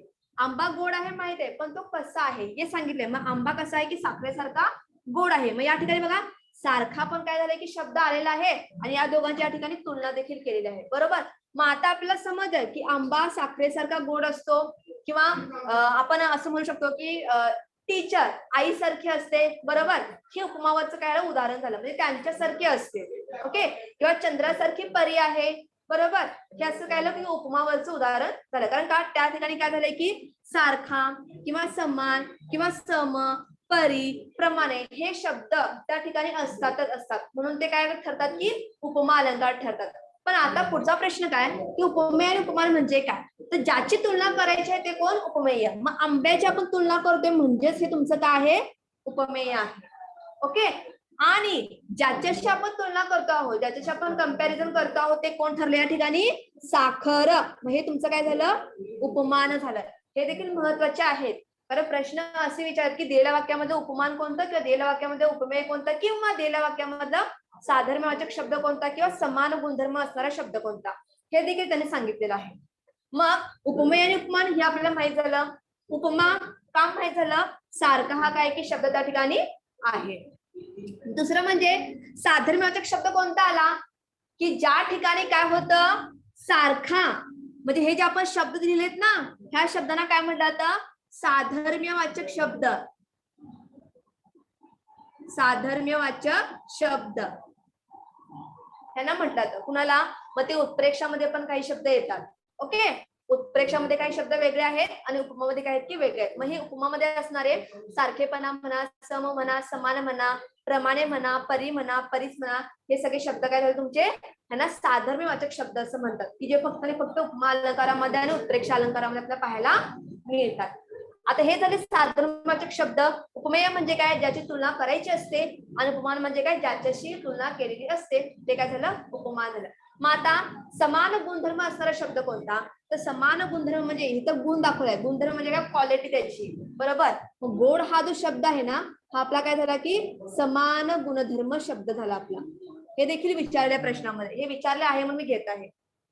ओके, म्हणजे उपमेय, उपमान, नंतर साधर्म्यवाचक शब्द हा सारखा झाला आणि समान गुणधर्म हा वाक्यामधला शब्द झाला. कारण का कोणताही कसाही प्रश्न विचारू शकतात एका वाक्यावरून. त्यामुळे आपल्याला हे देखील माहिती असणं खूप गरजेचं आहे की साधर्म्यवाचक शब्द कोणते, उपमेय कोणतं, उपमान कोणतं आणि समान गुणधर्म असणारे शब्द कोणते. समजलं? तर जे आपलं वाक्य आहे, तर दिलेल्या वाक्यामध्ये काय होतं? सारखेपणा, सम, समान, प्रमाणे, परिस, परी हे काही शब्द त्यामध्ये काय होतात की समाविष्ट होतात. आणि त्यावरून काय होते? त्या शब्दाच्या काय होते की तुलना केलेली असते. त्या शब्दामध्ये का त्या घटकामध्ये काय केलं असतं की समानता दर्शवलेली असते. त्याला काय म्हणायचं? उपमा असं म्हणायचं. समजलं? या ठिकाणी उपमेय, उपमान हे खूप महत्वाचे काम करत असतात. दुसरं एखादं मी तुम्हाला उदाहरण सांगते, जरी की ते उपमामध्ये असेल. असं आहे दुसरे एक सिंपल वाक्य झालं. एक आपण काव्य पंक्तीवरच घेऊया वाक्य. कोणतं बघा? असं आहे, असोत तेसे वाहत सुंदर. वाक्य कसं आहे उपमावरचं? असोत तेसे वाहत सुंदर दुधासारखी. ओके, आता हे वाक्य उपमामध्ये आपण का ठरवलं? तर या ठिकाणी बघा, दुधासारखी, सारखी हा या ठिकाणी साधर्म्यवाचक शब्द आलेला आहे, म्हणून तो अलंकार कोणता ठरतो? उपमा अलंकार ठरतो. बरोबर. म्हणजे एखाद्याला एकाची उपमा दिलेली असते, त्याला म्हणायचं उपमा. एखाद्याला एखाद्याची उपमा दिलेली असते, मग ती तुलना संदर्भात असू देत किंवा ही समानता त्या ठिकाणी दाखवण्यासाठी त्यांना उपमा दिलेली असते, त्याला काय म्हणायचं? उपमा म्हणायचं. मग त्यासाठी सारखे, सारखेपणा, सम, समान, परी, प्रमाणे यासारखे शब्द या ठिकाणी येत असतात. मग हे देखील तुमचं उदाहरण काय झालं? उपमा झालं. कोणतं? असोत तेसे वाहत सुंदर दुधासारखी, एक असं काव्यपंक्ती आहे. मग हे का आपण मांडलं? तर ह्या वाक्यामध्ये सारखी हा काय की शब्द त्या ठिकाणी आलेला आहे. कारण का तुलना केलेली आहे. असं तर तेसे वाहत सुंदर दुधासारखी, म्हणजे कसंही असू देत पण ते दुधासारखं वाहत सुंदर गेलं पाहिजे. म्हणजे तर पाणी असेल किंवा तो रस कोणताही असेल, त्या ठिकाणी केला गेलेला आहे. ही फक्त काय तुमची काव्यपंक्ती झालेली आहे. तर हे झालं उपमा. सेकंड जो प्रकार आहे तो कोणता? उत्प्रेक्षा. आता उत्प्रेक्षा म्हणजे काय? तर ते जे दोन घटक आहेत किंवा त्या जे दोन वस्तू आहेत त्यांची तुलना जर केली आणि त्यामध्ये जर समानता जरी दर्शवली, तर ते जे उपमेय किंवा उपमान जे आहे ना, हे आपल्याला सारखंच आहे की काय असं वाटतं. म्हणजे वाटणे आणि भासणे काय होतं? वाटते आपल्याला किंवा ते आपल्याला भासतं, तेव्हाच तो कोणता अलंकार ठरतो? उत्प्रेक्षा. म्हणजे उपमेय आणि उपमान हे सारखेच आहेत की काय असं आपल्याला काय होतं की वाटतं किंवा ते आपल्याला भासतं. कारण उपमामध्ये आपण काय करतो? त्यांची तुलना करतो किंवा त्याच्यामध्ये समानता आपण दर्शवते. बरोबर. म्हणून तो कोणता अलंकार ठरवते? उपमा. कारण का आपण त्याला एखाद्याची म्हणजे उपमेयला आपण काय करतो की उपमाची उपमा दिलेली असते, म्हणून तो उपमा ठरला. पण या ठिकाणी उत्प्रेक्षा काय सांगतोय अलंकार, उपमेय जे आहे ना तेच उपमान आहे असं आपल्याला वाटतं किंवा भासतं. म्हणजे एखादा जो घटक आहे तो आपल्याला तसा वाटतो, असणं वेगळं आणि वाटणं वेगळं. म्हणजे वाटतो आपल्याला किंवा भासतो किंवा ते जणू तसं आहे, तसं वाटतं, तसं भासतं. मग हे जे काही शब्द ज्या ठिकाणी काय होतात की येतात तेव्हा तो कोणता अलंकार होतो, उत्प्रेक्षा. ओके, मग उत्प्रेक्षा जर अलंकार आपल्याला जर पाहायचा असेल तर त्यासाठी कोणकोणत्या शब्दांची पुनरावृत्ती केलेली आहे, तर त्या ठिकाणी पण काही शब्द असं दिलेले आहेत. काय तर जणू, वाटे, भासे, त्यानंतर की, गमे आणि जणू काय यासारख्या शब्दांची काय असतो त्या ठिकाणी समावेश असतो. जसं उपमामध्ये सारखेपणा दर्शवण्यासाठी हे काय असतात की शब्द आहेत सारखेपणा, सम, समान. तसं उत्प्रेक्षा अलंकारामध्ये जणू, वाटे, भासे, गमे की जणू काय हे शब्द असतातच. मग हे शब्द ज्या वाक्यामध्ये दिलेले आहेत तो कोणता अलंकार ठरवायचा, उत्प्रेक्षा अलंकार ठरवायचा. ओके, आणि त्याचा अर्थ काय होतो की उपमेय हे उपमानच आहे असं आपल्याला वाटतं किंवा भासतं, म्हणजे तो कोणता अलंकार झाला, उत्प्रेक्षा अलंकार झाला. मग आता वाक्य कसं असेल किंवा एखादं सेंटेन्स कसं असेल बघा. वाक्य असं आहे, हा आंबा जणू साखरच आहे, जणू साखरच आहे. बघा आपण जे पहिलं उदाहरण काय घेतलं होतं की आंबा साखरेसारखा गोड आहे, बरोबर.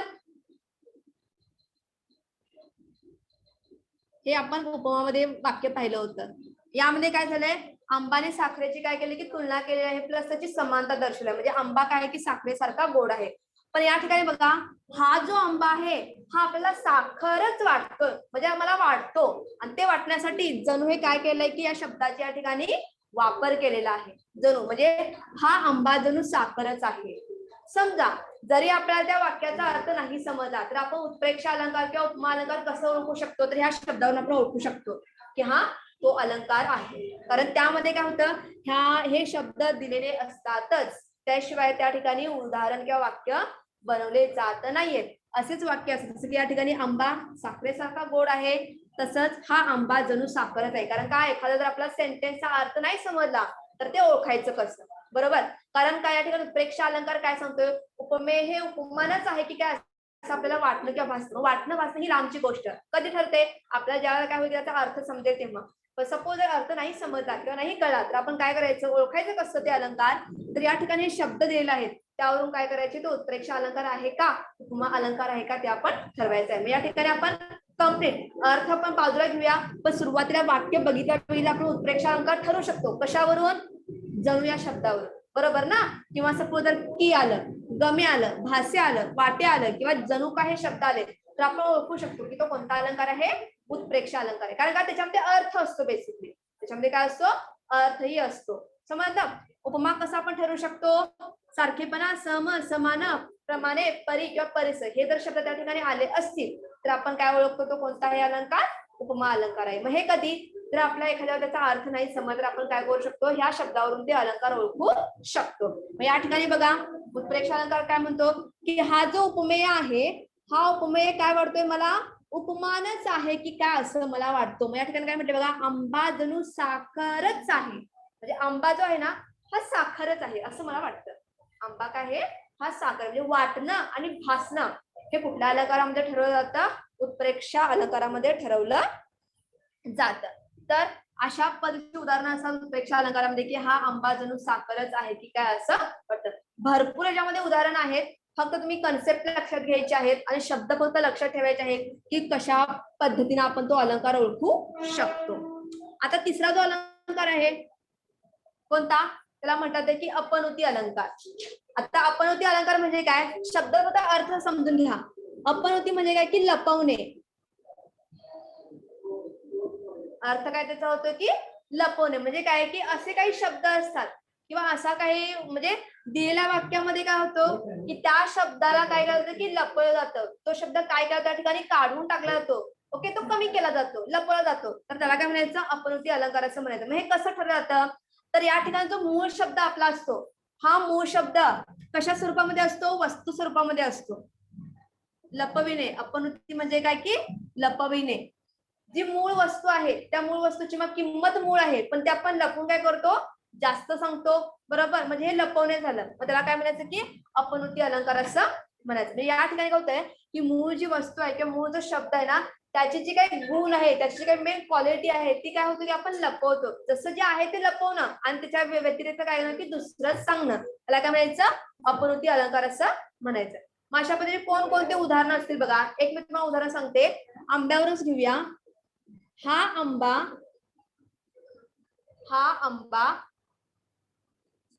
हा आंबा नाही साखरच आहे. वाक्य कसं आहे बघा. हा आंबा नाही साखरच आहे. या ठिकाणी काय तर फक्त वेगळा शब्द आलेला आहे की या ठिकाणी नाही हा शब्द आलेला आहे. मग नाहीचा अर्थ काय होतो की हा जो आंबा आहे ना आंबा हा जो मूळ कन्सेप्ट आहे मूळ शब्द आंबा आहे पण त्याला आपण काय करतोय की लपवतो आहे. बरोबर, आपण सांगताना काय सांगतोय की नाही हा आंबा नाही हा काय आहे साखर आहे. हा काय दर्शवतोय साखर दर्शवते. मग असं ज्यावेळेला काय असं तुमचं वाक्य असेल त्या वाक्यावरून काय होतं की आपल्याला लपवण्याची क्रिया त्या वाक्यावरून आपल्याला समजते किंवा लपवण्याचे काय होतात की शब्द त्या ठिकाणी येतात तेव्हा तो कोणता अलंकार होतो अपनुती अलंकार. म्हणजे फक्त लपवणे. मूळ जी क्वालिटी आहे किंवा मूळ जो गुणधर्म असतो त्या वस्तूचा तो लपवायचा आणि दुसरं काय सांगायचं आपण अवाढव्य करून सांगायचं. म्हणजे बघा मार्केटमध्ये जर आपण गेलो तर काय करतो भाजीचा रेट वेगळा असतो.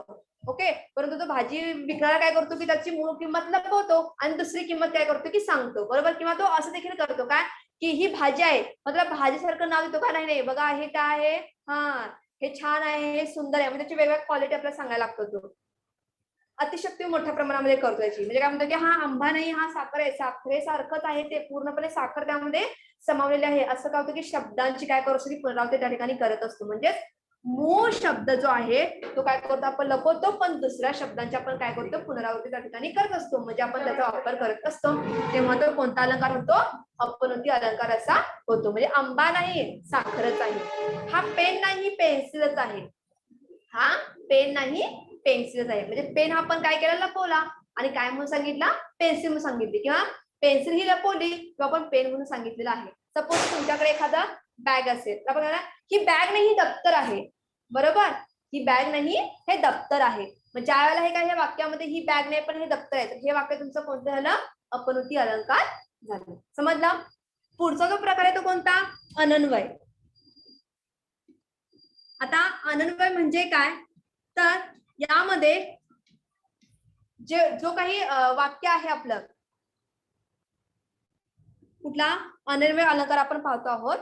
या अनन्वय अलंकारामध्ये महत्वाचं म्हणजे काय होतं जसं उपमामध्ये तुलना केलेली असते. उपमामध्ये काय होते की तुलना होते समानता आपण दर्शवतो. तर अनन्वयमध्ये काय होतं की तो जो शब्द आहे तर ते जे वाक्य आहे किंवा ती जी वस्तू आहे त्याची काय होत नाही की कुणाशी तुलना आपण करू शकत नाही. त्याची आपण काय करू शकत नाही तुलना कुणाशीही करू शकत नाही. मग एखादा तो वस्तू असू देत प्राणी असू देत कुणीही असू देत. अनन्वय काय सांगतोय आपल्याला की कुणाशीही काय होत नाही तुलना होऊ शकत नाही. आपण त्याची तुलना करू शकत नाही. याचाच अर्थ काय होतो अनन्वय अलंकार असा होतो. म्हणजे दिलेल्या वाक्यामध्ये काय होतं तो जो शब्द आहे त्या शब्दाची कुणाशीही तुलना होऊ शकत नाही. तर अशा अलंकाराला काय म्हटलं जातं अनन्वय अलंकार असं म्हटलं जातं. मग उदाहरण बघा आपण म्हणतो काय आईसारखे दुसरे दैवत नाही. बरोबर, आईची तुलना आपण कुणाशी करू शकत नाही. आई ती आईच असते. बरोबर, आपण म्हणतो ना की आईसारखे दैवत या जगतात नाही वगैरे वगैरे अशी काय की सेंटेन्स असतात. कारण आई हिची तुलना आपण करू शकत नाही. पाणी हे पाणीच त्याची तुलना आपण कोणासारखी करू शकत नाही. मग कसं उदाहरण तुमचं असेल बघा अनन्वयमध्ये की आई सारखे दुसरे दैवत नाही. ओके, या ठिकाणी ही जी आपली आई आहे त्या ठिकाणी तर आईसारखे दुसरे दैवत नाही. म्हणजे आपण हे जे मूळ जे शब्द आहे याची आपण तुलना कुणाशी करू शकत नाही. तर असा काय होतं की अर्थबोध ज्या शब्दातून किंवा ज्या वाक्यातून होतो तेव्हा तो कोणता अलंकार ठरतो अनन्वय अलंकार ठरतो. दुसरा पण एखादं उदाहरण घेऊया. काय असं एक वाक्य बघा की आहे ताजमहाल एक जगती तो तोच त्याच्या परी. वाक्य कसं आहे ताजमहाल, आहे ताजमहल एक जगती तो तोच त्याच्या परी. ओके, कसं आहे ताजमहल एक जगती तो तोच त्याच्या परी. म्हणजे हा जो ताजमहल आहे त्याच्यासारखा दुसरा कुठलाही महल नाहीये, म्हणजे त्याची आपण तुलनाच कुणाशी करू शकत नाहीये. मग अशा वेळेला वाक्यामध्ये काय होतं की दिलेल्या शब्दातून किंवा दिलेल्या वाक्यातून अर्थबोध काय होतो की तुलना कुठल्याही आपण करू शकत नाही. असा ज्यावेळेला आपला अर्थबोध होतो त्यावेळेला तो कोणता अलंकार ठरतो? अन्वय अलंकार ठरतो. उपमामध्ये सारखेपणाने तुलना असते. उत्प्रेक्षामध्ये जे उपमेय आहे किंवा उपमान आहे ते सारखेच आहे की काय असं आपल्याला भासतं किंवा आपल्याला वाटणं भासणं हे उत्प्रेक्षामध्ये येतं. अपनुतीमध्ये काय होतं, आपण ती गोष्ट लपवितो आणि लपून आपण काय करतो ती दुसऱ्याही असं पण सांगतो. आणि अनन्वय काय होतं, त्याची तुलना दुसऱ्याशी होऊ शकत नाही किंवा आपण ती करू शकत नाही, म्हणजेच तो कोणता अलंकार झाला?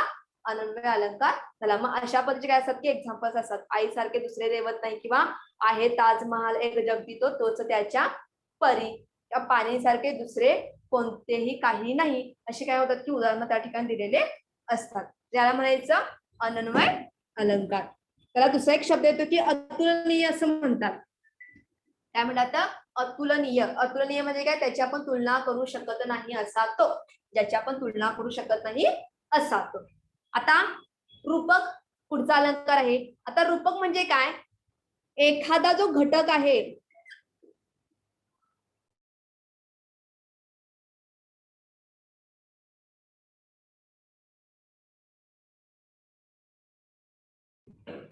रूपक म्हणजे काय की जो एखादा घटक आहे त्या घटकाला आपण काय काय करतो की एक डायरेक्ट आपण काय करतो त्याला रूप देतो दुसरं एखादं. ओके, म्हणजे एखादा कोणताही म्हणजे वस्तू असू देत किंवा जो प्राणी मात्र असू दे किंवा एखादी जात असू दे म्हणजे काही असो तर आपण डायरेक्ट काय करतो की दुसऱ्या त्याला रूप आपण देतो, तेव्हा तो कोणता अलंकार ठरतो?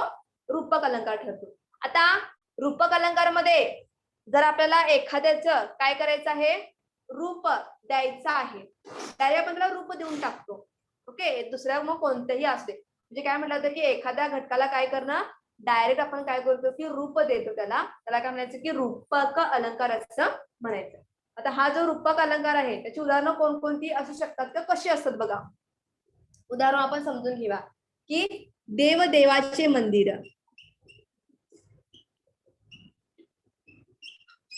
आता हे असं वाक्य आहे म्हणजे देवाचे मंदिर म्हणजे हा जो देव आहे ह्याला आपण काय केलंय की मंदिर, देवाचे मंदिर आहे असं आपण म्हटलंय. म्हणजे मंदिरला आपण काय केलंय की देवाची उपमा दिली आहे. मंदिर हे देवाचंच आहे, मंदिर हे काय आहे की देवाचं आहे, ते दुसरं कोणाचंही नाहीये. म्हणून तो कोणता अलंकार ठरला?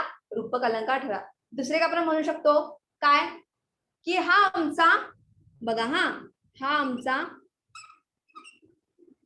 आमचा टायगर, असं एक वाक्य, हा आमचा टायगर आहे. आता मला सांगा हा आमचा टायगर आहे, टायगर म्हणजे काय? त्याला आपण काय म्हणतो? हा इंग्लिश मध्ये वर्ड झाला ना टायगर, मराठीमध्ये काय म्हणतो? वाघ. मग असं म्हणतो का की हा आमचा वाघ आहे, वाघ पण पाळतो का? नाही पाळत. मग त्याला काय केलंय की नाव दिलं गेलं, रूप दिलं गेलं. मग टायगर म्हणजेच कोण या ठिकाणी आपण समजणार आहोत की आपल्या घरातील एखादा कुत्रा, बरोबर. मग आपण काय म्हणणार की हा आमचा टायगर आहे. आपण असं म्हणत नाही की हा आमचा कुत्रा आहे, नाही, आपण काय म्हणतो की हा आमचा टायगर आहे किंवा हा आमचा काय की टॉनी आहे असं आपण म्हणतो. मग टॉनी म्हणा किंवा टायगर म्हणा, हे काय झालं की रूपक नाम झाले. असतो व्यक्ती तो वेगळा, वस्तू ती वेगळी, पण आपण त्याला काय करतो की संबोधतो वेगळ्या नावाने. डायरेक्ट आपण काय करतो दुसरं रूप देतो, म्हणजेच तो कोणता अलंकार ठरला? रूपक अलंकार ठरला. दुसरं एक वाक्य बघा काव्य पंक्तीमध्ये आपण घेऊया. कोणतं असं आहे बघा की कुठे बुडाला पलीकडे तो सोन्याचा गोळा. काय आहे? कुठे बुडाला पलीकडे तो सोन्याचा गोळा. आता मला सांगा सोन्याचा गोळा म्हणजेच काय? त्याला आपण काय म्हणतो की सूर्य आपला, बरोबर ना. बुडाला म्हणजे काय? की तो अस्ताला जात आहे, बरोबर ना. पलीकडे म्हणजे काय बघा, तो डोंगराच्या पलीकडे जात आहे. मग तो वाक्य काय दिलं, सेंटेन्स काय बघा, की कुठे बुडाला पलीकडे तो सोन्याचा गोळा, म्हणजे सूर्य हा जो मेन आहे त्याला रूप कोणतं दिलं गेलेलं आहे, की सोन्याचा गोळा असं म्हटलेलं आहे. आता बाळ देखील आहे, आई म्हणते माझं सोनं, ओके. मग ते सोनं आहे का प्रॉपर, नाही, ते बाळ आहे, पण त्याला रूप काय दिलेलं आहे, की सोनं असं म्हटलेलं आहे, बरोबर. मग अशा पद्धतीची काय असतात, की वाक्य किंवा सेंटेन्स असतात, की त्यामध्ये काय होतं, की एखाद्या घटकाला काय होतं, की दुसऱ्याचं रूप दिलेलं असतं, तेव्हा तो कोणता अलंकार ठरतो, रूपक अलंकार असा ठरतो. दुसरा आहे अतिशयोक्ती. आता हा तर सर्वांना माहिती आहे. अतिशयोक्ती अलंकार म्हणजे काय, की एखाद्याला आपण फुगवून सांगतो, एखाद्याला काय करतो आपण, फुगवून सांगतो. फुगवून सांगतो म्हणजे काय, मूळ घटना असते वेगळी, पण आपण काय करतो, त्याला अवाढव्य शब्दांचा वापर करून आपल्या जो शब्द त्याच्यामध्ये घालून काय करतो, पूर्णतः काय करतो आपण, ती एखादी घटना दुसऱ्याला सांगत असतो. त्याला काय म्हणायचं, की अतिशयोक्ती अलंकार. म्हणजे एखादी घटना फुगवून किंवा ती वाढवून सांगणे. एखादी जी घटना आहे ती एखादी घटना दुसऱ्याला आपण काय करतो, फुगवून आणि वाढवून सांगतो, म्हणजेच काय होते, की अतिशयोक्ती अलंकार म्हणायचा. की ज्या वेळेला काय होते, की वाक्यामध्ये फुगवून आणि वाढवून गोष्ट सांगितलेली असते, त्याला काय म्हणायचं, अतिशयोक्ती अलंकार असं म्हणायचं. आता हे अतिशयोक्ती अलंकार कोणते किंवा त्याचं उदाहरण काय असेल ते आपण पाहूया. एक असं आहे, की ती रडली समुद्रास समुद्रे, समुद्रास समुद्रे, वाक्य असं आहे. हा, ती रडली समुद्रास समुद्रे. या ठिकाणी काय केलंय, ती रडली हे आपल्याला माहिती आहे, ती रडत आहे हे देखील आपल्याला माहिती आहे, पण आपण काय सांगितले फुगवून, की जेवढा मोठा समुद्र आहे तेवढा समुद्रावर पाणी काय झालंय, की आलेलं आहे, म्हणजे तेवढ्या मोठ्या प्रमाणामध्ये ती रडलेली आहे असं आपण या ठिकाणी फुगवून किंवा वाढवून आपण ती गोष्ट सांगितलेली आहे. म्हणून तो कोणता अलंकार ठरलेला आहे, अतिशयोक्ती अलंकार. की समुद्राचे समुद्र, थोडेच आपण समुद्र एवढं जेवढं व्याप्ती आहे किंवा क्षेत्र आहे किंवा जेवढं पाणी आहे तेवढं आपण रडणार आहोत का, नाही, पण आपण फुगून काय सांगितले, तीच रडली समुद्रास समुद्रे. अशा पद्धतीचे काय असतात, की वाक्य किंवा त्या ठिकाणी काव्यपंक्ती दिलेली असते. म्हणजे अतिशयोक्ती अलंकार जर ओळखायचं असेल तर एवढंच करायचं, की त्या सेंटेन्स मध्ये किंवा त्या काव्यपंक्तीमध्ये फुगवून किंवा वाढवून शब्द सांगितलेले असतात, त्याला म्हणायचं अतिशयोक्ती अलंकार. दुसरा जो अलंकार आहे तो कोणता, चेतना गुणोक्ती. चेतना गुणोक्ती अलंकार म्हणजे काय, जे तुमचे निर्जीव घटक आहेत, निर्जीव जे घटक आहेत ते काय म्हणून सांगणं, सजीव घटक म्हणून सांगणं, किंवा तशी भावना व्यक्त करणं.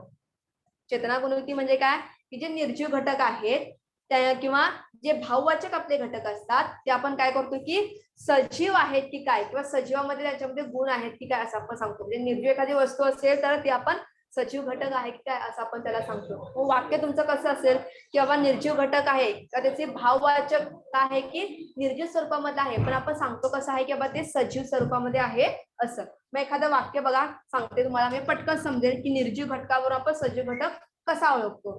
की चाफा बोले ना चाफा चाले ना, चाफा बोले ना चाफा चाले ना.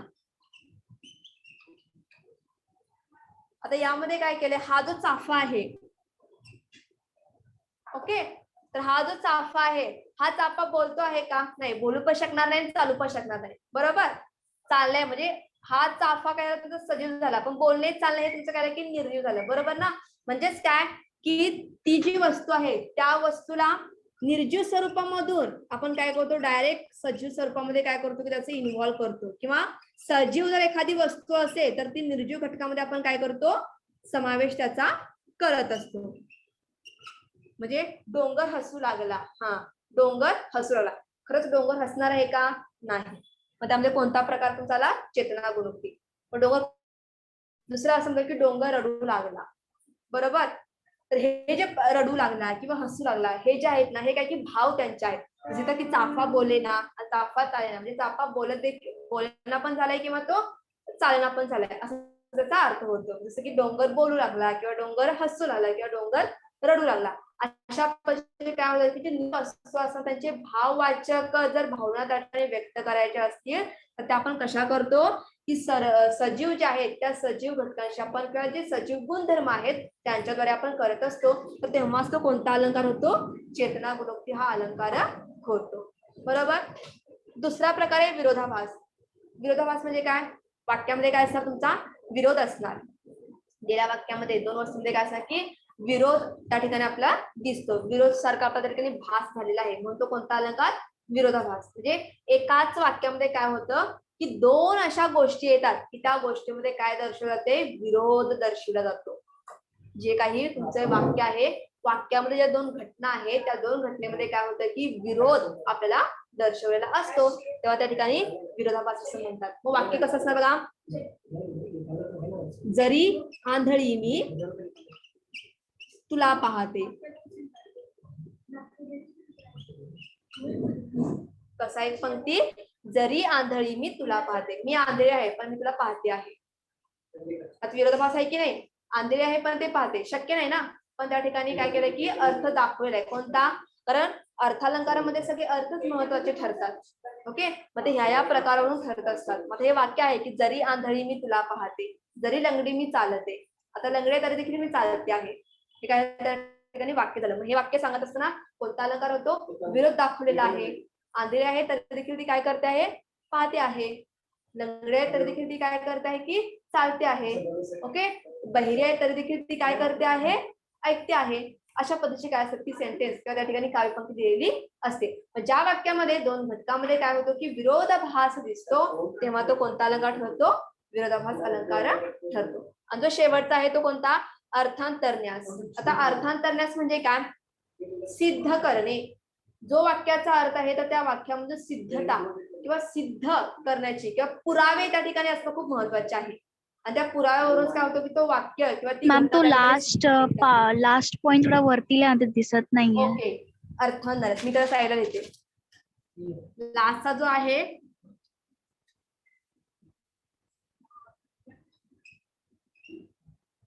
अर्थांतरन्यास. कोणताही प्रकार? अर्थांतरन्यास हा अलंकार आहे शेवटचा. या ठिकाणी काय होतं? सिद्ध करणं खूप महत्वाचं असतं. आता कुणाला सिद्ध करायचं? तर वाक्यामध्ये असे काही शब्द आहेत किंवा असे काही वाक्य असतात त्यामध्ये काय होतं? पुरावा द्यावाच लागतो आपल्याला. आणि तो पुरावा देण्यासाठी आपल्याला काही ना काहीतरी सिद्ध करावंच लागतं. स्क्रीन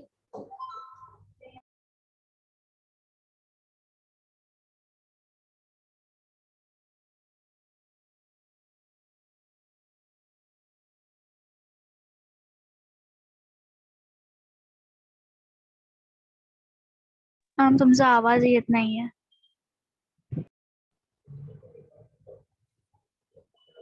अर्थान्यास म्हणजे काय? या ठिकाणी सिद्ध करावं लागतं. या ठिकाणी पुरावे द्यावे लागतात. ओके. मग पुरावे कसे असतात? तर त्या वाक्य स्वरूपामध्ये असतात. काय? आपण सिद्ध करतो. कसं सिद्ध करतो? एक वाक्य घेते मी की कठीण समय येता कोण कामासे येतो. हे एक सिंपल असं वाक्य आहे. कठीण समय येता कोण कामासे येतो. बरोबर ना. या ठिकाणी सिद्ध होतं ज्या वेळेला आपला कठीण प्रसंग येतो त्यावेळेला आपल्याला कोणीही मदत करत नाही असं या ठिकाणी काय की अर्थ आहे. मग हा कोणता अलंकार ठरला? आपला अर्थान्यास ठरला. सिद्ध आहे. सिद्धांत त्यामध्ये एकच ठरलेला आहे की काय? परिस्थिती कठीण येऊ देत किंवा चांगली येऊ देत आपल्याला कोणी मदत करत नाही. म्हणजे या ठिकाणी काय सेंटेन्स बघा. कठीण समय येता कोण कामासे येतो. सुख आले तरी दुःख आले तरी सुख येईलच असं नाही किंवा सुख आले तरी दुःख येईलच असं नाही. अशा पद्धतीचे काय असतात की सेंटेन्स. मग ते सिद्ध करणं असतं त्या वाक्यामध्ये. त्यामध्ये सिद्धता असते.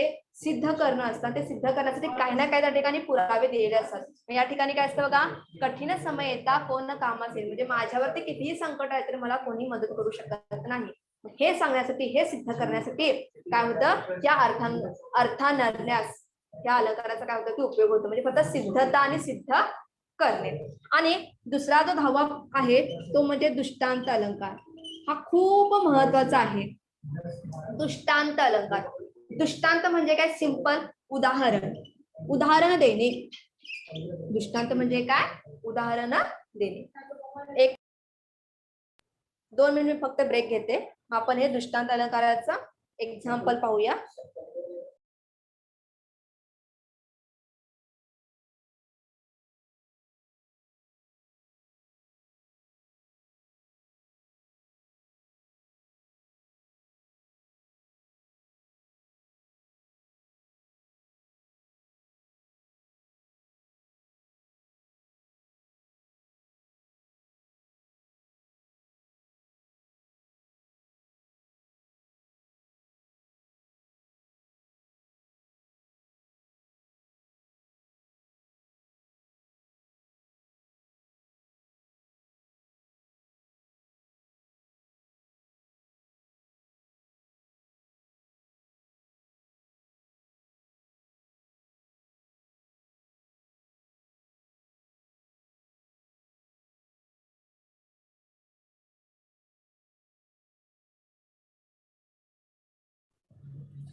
ओके, तर आपला जो शेवटचा अलंकार आहे कोणता? दृष्टांत अलंकार. दृष्टांत म्हणजे काय? उदाहरण देणे किंवा आपलं मत एखादं पटवून सांगणे, हा 10वा जो अलंकार आहे तो दृष्टांत अलंकार. त्यामध्ये उदाहरण खूप महत्वाचं असतं किंवा आपण एखादं मत जे आपलं आहे ते काय करतो की पटवून देत असतो. जे मत आहे ते आपण काय करतो? पटवून देत असतो. जर वाक्यामध्ये उदाहरण दाखला असेल किंवा त्या ठिकाणी मत जर पटवून दिलं असेल तर तो कोणता अलंकार ठरणार? दृष्टांत अलंकार. मग असे भरपूर काय आहेत की दृष्टांत आहेत, उदाहरण दिलेले असतात. जसं की प्रत्येक जी कविता आहे किंवा प्रत्येक जे पद आहे त्यामध्ये काही ना काहीतरी उदाहरण दिलेले असतात. मग कोणकोणत्या स्वरूपामध्ये? अभंग आहेत बघा, जे आपले अभंग आहेत किंवा संतवाणी जे आपल्या आहेत किंवा खंडकाव्य जे आपले आहेत. तर यामध्ये काय केलंय, जे संत लोक जे आहेत ना त्यांनी काय केलंय, अभंगामध्ये संतवाणीमध्ये जास्तीत जास्त उदाहरण देण्याचा प्रयत्न केला आहे. म्हणजे त्याला आपण काय म्हणतो? दृष्टांत असं म्हणतो. दृष्टांत म्हणजेच काय? उदाहरण देणे किंवा दाखला देणे किंवा ते मत पटवून सांगणे. मग श्लोकद्वारे पण आपण काय करतो की उदाहरण संत लोकांनी आपल्याला पटवून दिलेले आहेत. मत पटवून देणे म्हणजे दृष्टांत अलंकार असतो. सिंपल आपण घेतो दृष्टांत म्हणजे उदाहरण देणे. मग आता कोणत्या स्वरूपाचं उदाहरण असू शकेल की आपण मत कसं पटवून देऊ?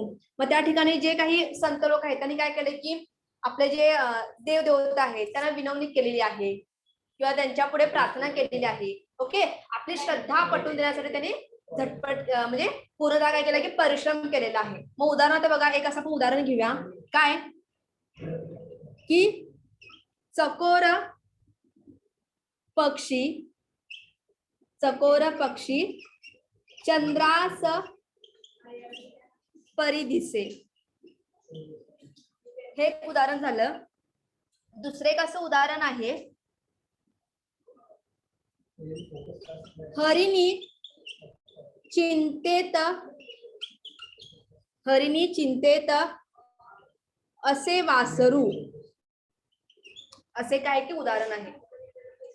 चकोर पक्षी चंद्रास परी दिसे आणि हरिणी चिंतेत असे वासरू. तर या ठिकाणी काय केलं माहित आहे, हा जो चकोर पक्षी आहे, चकोर पक्षी असतो हा, आणि तो वाट कुणाची पाहत असतो? चंद्राची. हा जो चंद्र आपला असतो ना त्याची वाट पाहत असतो. कारण काय, या चकोर पक्षाला या चंद्राचीच काय असतं की प्रकाश खूप महत्वाचा असतो. आणि चंद्र जर पूर्णतः आकाशामध्ये आला तर चकोर पक्षाचं जीवन काय होतं की चालू होत असतं. म्हणून चकोर पक्षी काय असतो? चंद्रावरती अवलंबून असतो.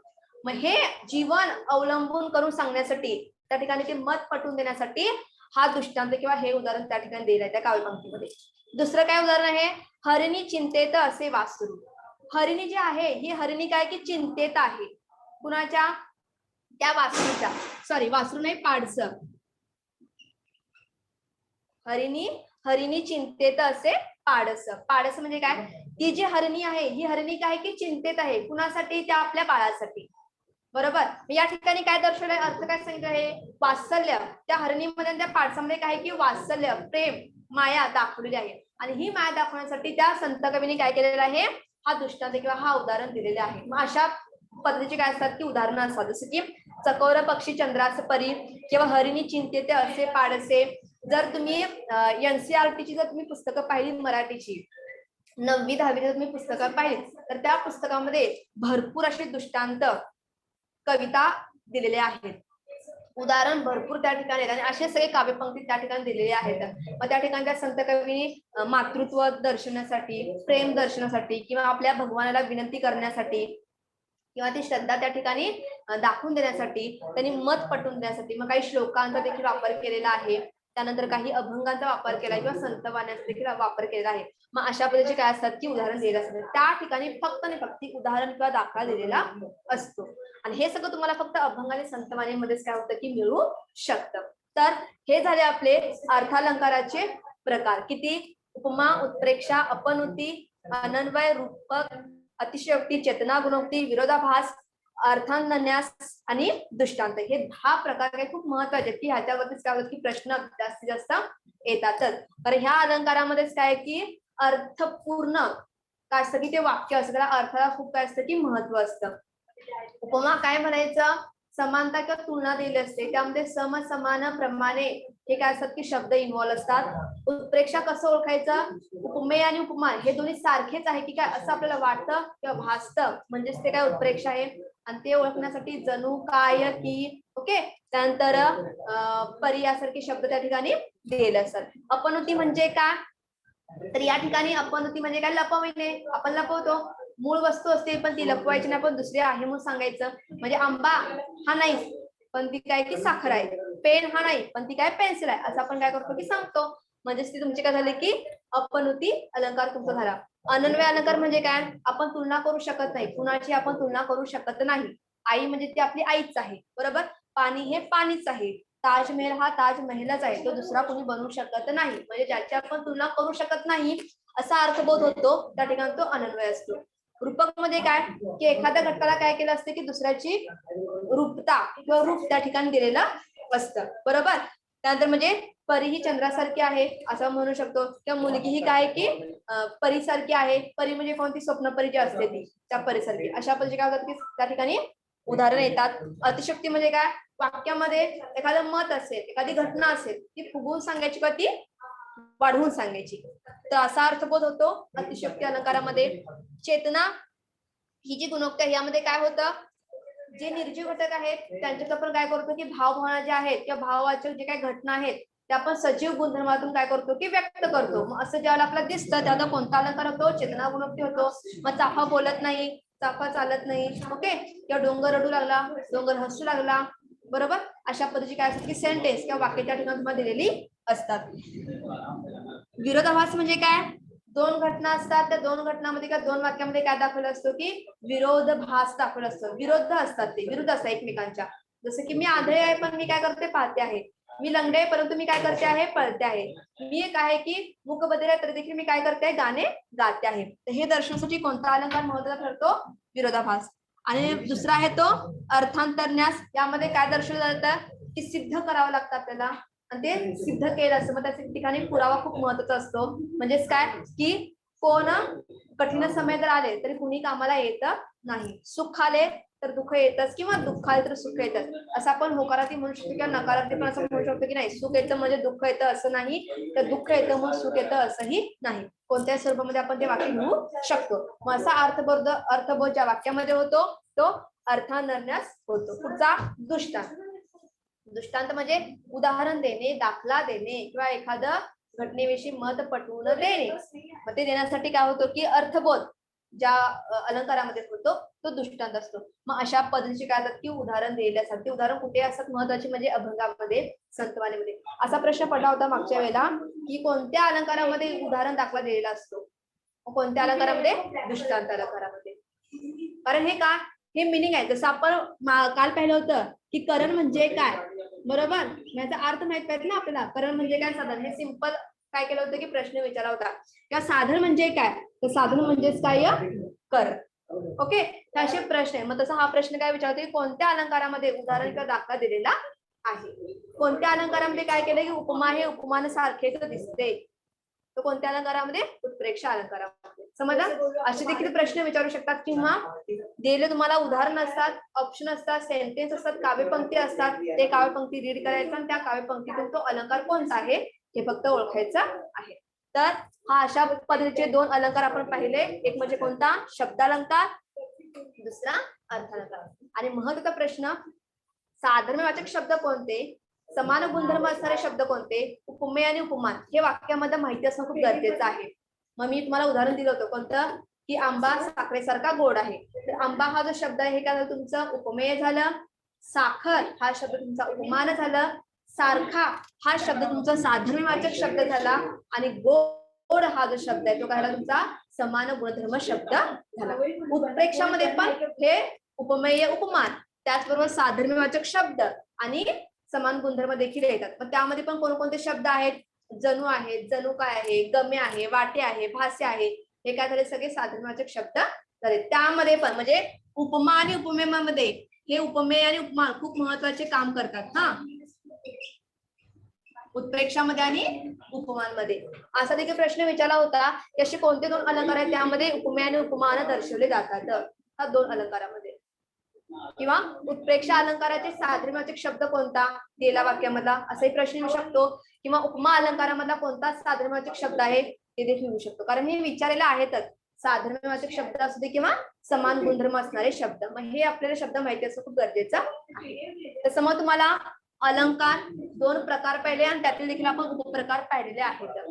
शब्द अलंकारामध्ये फक्त 3च प्रकार आहेत आणि ते खूप सोपे आहेत, अनुप्रास, यमक आणि श्लेष. अनुप्रास मध्ये एकच लक्षात ठेवायचं, अक्षरांची पुनरावृत्ती होत असते म्हणून तो अनुप्रास.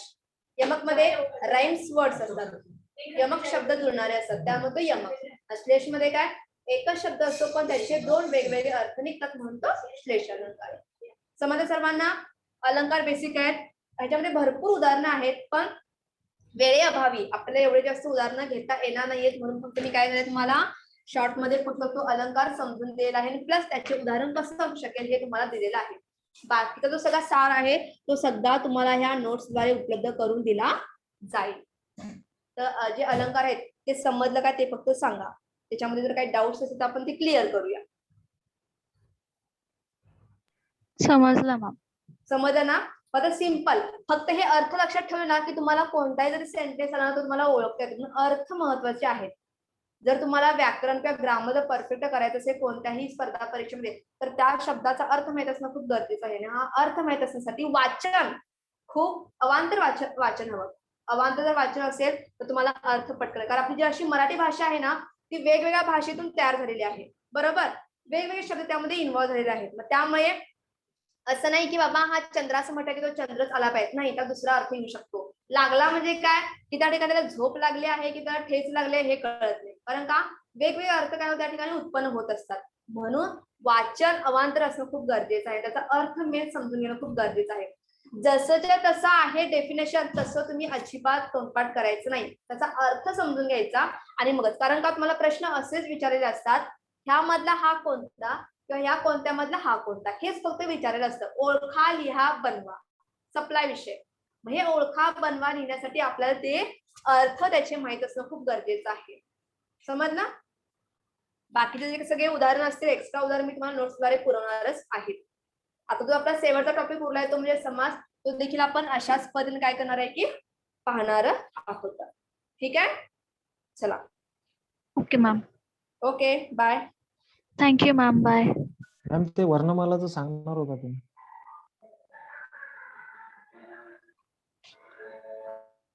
Hello ma'am. हा, एनी डाऊट्स? मॅडम ते वर्णमालाचं सांगणार होता ना तुम्ही, क्वेश्चन हा, केला वर्णमाला मी होता क्लिअर करणार परवा. आहे, कारण आपलं एक लेक्चर असं होणार आहे की काही प्रश्नपत्रिकेमध्ये चेंजेस झालेले आहेत. ओके, मागच्या प्रश्नपत्रिका आणि आतापर्यंत सगळ्या प्रश्नपत्रिका, मग त्यामध्ये बेसिकली काय काय चेंज झालेलं आहे ते सांगायचं आहे. हा, पण महत्त्वाचं आता सांगते, वर्णमाला ही जी आपली आहे ना ती पूर्णतः 52च आहे. जर आताच्या सध्याच्या जर वर्णमाला जर आपण पाहिली तर ही 52 आहे आणि हे तुमचं ऑप्शन बरोबर असणार आहे. पण जर देवनागरी आपण जर म्हटलं वर्णमाला तर ही देवनागरीमध्ये किती येते? 48 येते. समजा ऑप्शन मध्ये दोन्हीपैकी जर एक तुमचा ऑप्शन दिला असेल तर दोन्हीपैकी तुम्ही एक कोणतेही लिहू शकता, हे दोन्ही देखील ऑप्शन तुमचे बरोबर आहेत. पण समजा जर दोन्ही जरी ऑप्शन तुमचे आले तर तुम्हाला हीच 52 लिहायची आहे, कारण त्यामध्ये चेंज केला गेलेला आहे. ओके, मग तो कसा केला, काय केला हे आपण एका लास्ट लेक्चर मध्ये पाहणार आहोत की जे प्रश्नामध्ये काही चेंजेस केलेले आहेत आणि ह्या सिलेबस मध्ये काही थोड्या प्रमाणामध्ये शासनाने काही चेंज केलेला आहे, की बाबा हा शब्द असा नाही किंवा तो ह्या ठिकाणी असा वापरला जातो. मग त्यावेळेला आपण त्या लास्ट लेक्चर मध्ये काय करायचं, पूर्णतः क्लिअर ऑल सगळं आपण जे ग्रामर आहे ना की याच्यामध्ये कुठे कुठे त्या विषयामध्ये चेंजेस केलाय किंवा बदल केलाय किंवा तो शब्द कशा पद्धतीने वापरलेला आहे, प्रश्न कसा पडलेला आहे हे फक्त आपण काय करणार की पाहणार आहोत, किंवा कोणकोणते प्रश्न रद्द केले गेले आहेत, का रद्द केले गेलेले आहेत आणि ते कसे टाकले होते याविषयी फक्त आपण परिपूर्ण अभ्यास एका लेक्चरसाठी आपण घेणार आहोत. ओके, पण वर्णमालामध्ये 52 ही वर्णमाला आहे. पण आता आपण हे बघायचं आहे की बेसिक जे अजून 4 एक्स्ट्रा आलेत ना हे कोणकोणते. मग स्वरमध्ये 2 आहेत इन्व्हॉल्व झालेले आणि वर्णामध्ये पण 2 आहेत, सॉरी व्यंजनामध्ये 2 आहेत. मग 2 2 जे 4 हे 4 बेसिकली कोणते आलेले आहेत हे आपण काय करतो लास्ट लेक्चर मध्ये पाहणार आहोत. उत्तर तुमचं हेच बरोबर असणार आहे. जर सध्या आत्ताच्या परीक्षेवरून जर प्रश्न विचारला की वर्णमाला किती, तर 52 येणार आहे. हे देवनागरी प्रमाण आहे, जे देवनागरी लिपी आहे ना त्यानुसार 58 काय केलं की वर्णमाला या ठिकाणी दिलेले आहेत. मग तुमचे 12 स्वर असतील किंवा 14 असतील. समजलं?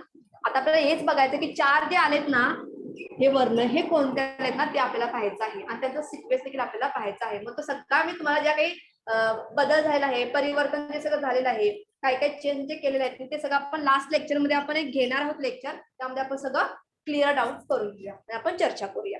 ओके, पुढचा जो लेक्चर आपला असणार आहे समासवरती. आपण समास देखील भरपूर आहेत हा, पण कारण का इतके शब्द आहेत आणि त्या इतक्या शब्दांचा फक्त आपल्याला विग्रह करायचा. विग्रह म्हणजे काय, विभक्ती करायचे, भाग फक्त पाडायचे आहेत, वेगळे करायचे आहेत ते. मग ते करत असताना भरपूर आहेत प्रकार, पण ज्यांचा वापर परीक्षेमध्ये केला गेलेला आहे, जे जास्तीत जास्त प्रश्न विचारलेले आहेत तेच फक्त या ठिकाणी घेतले आहेत. ओके, अजून काही शंका? ठीक आहे, नाही मॅम. ओके, चला bye. Thank you ma'am. Bye ma'am.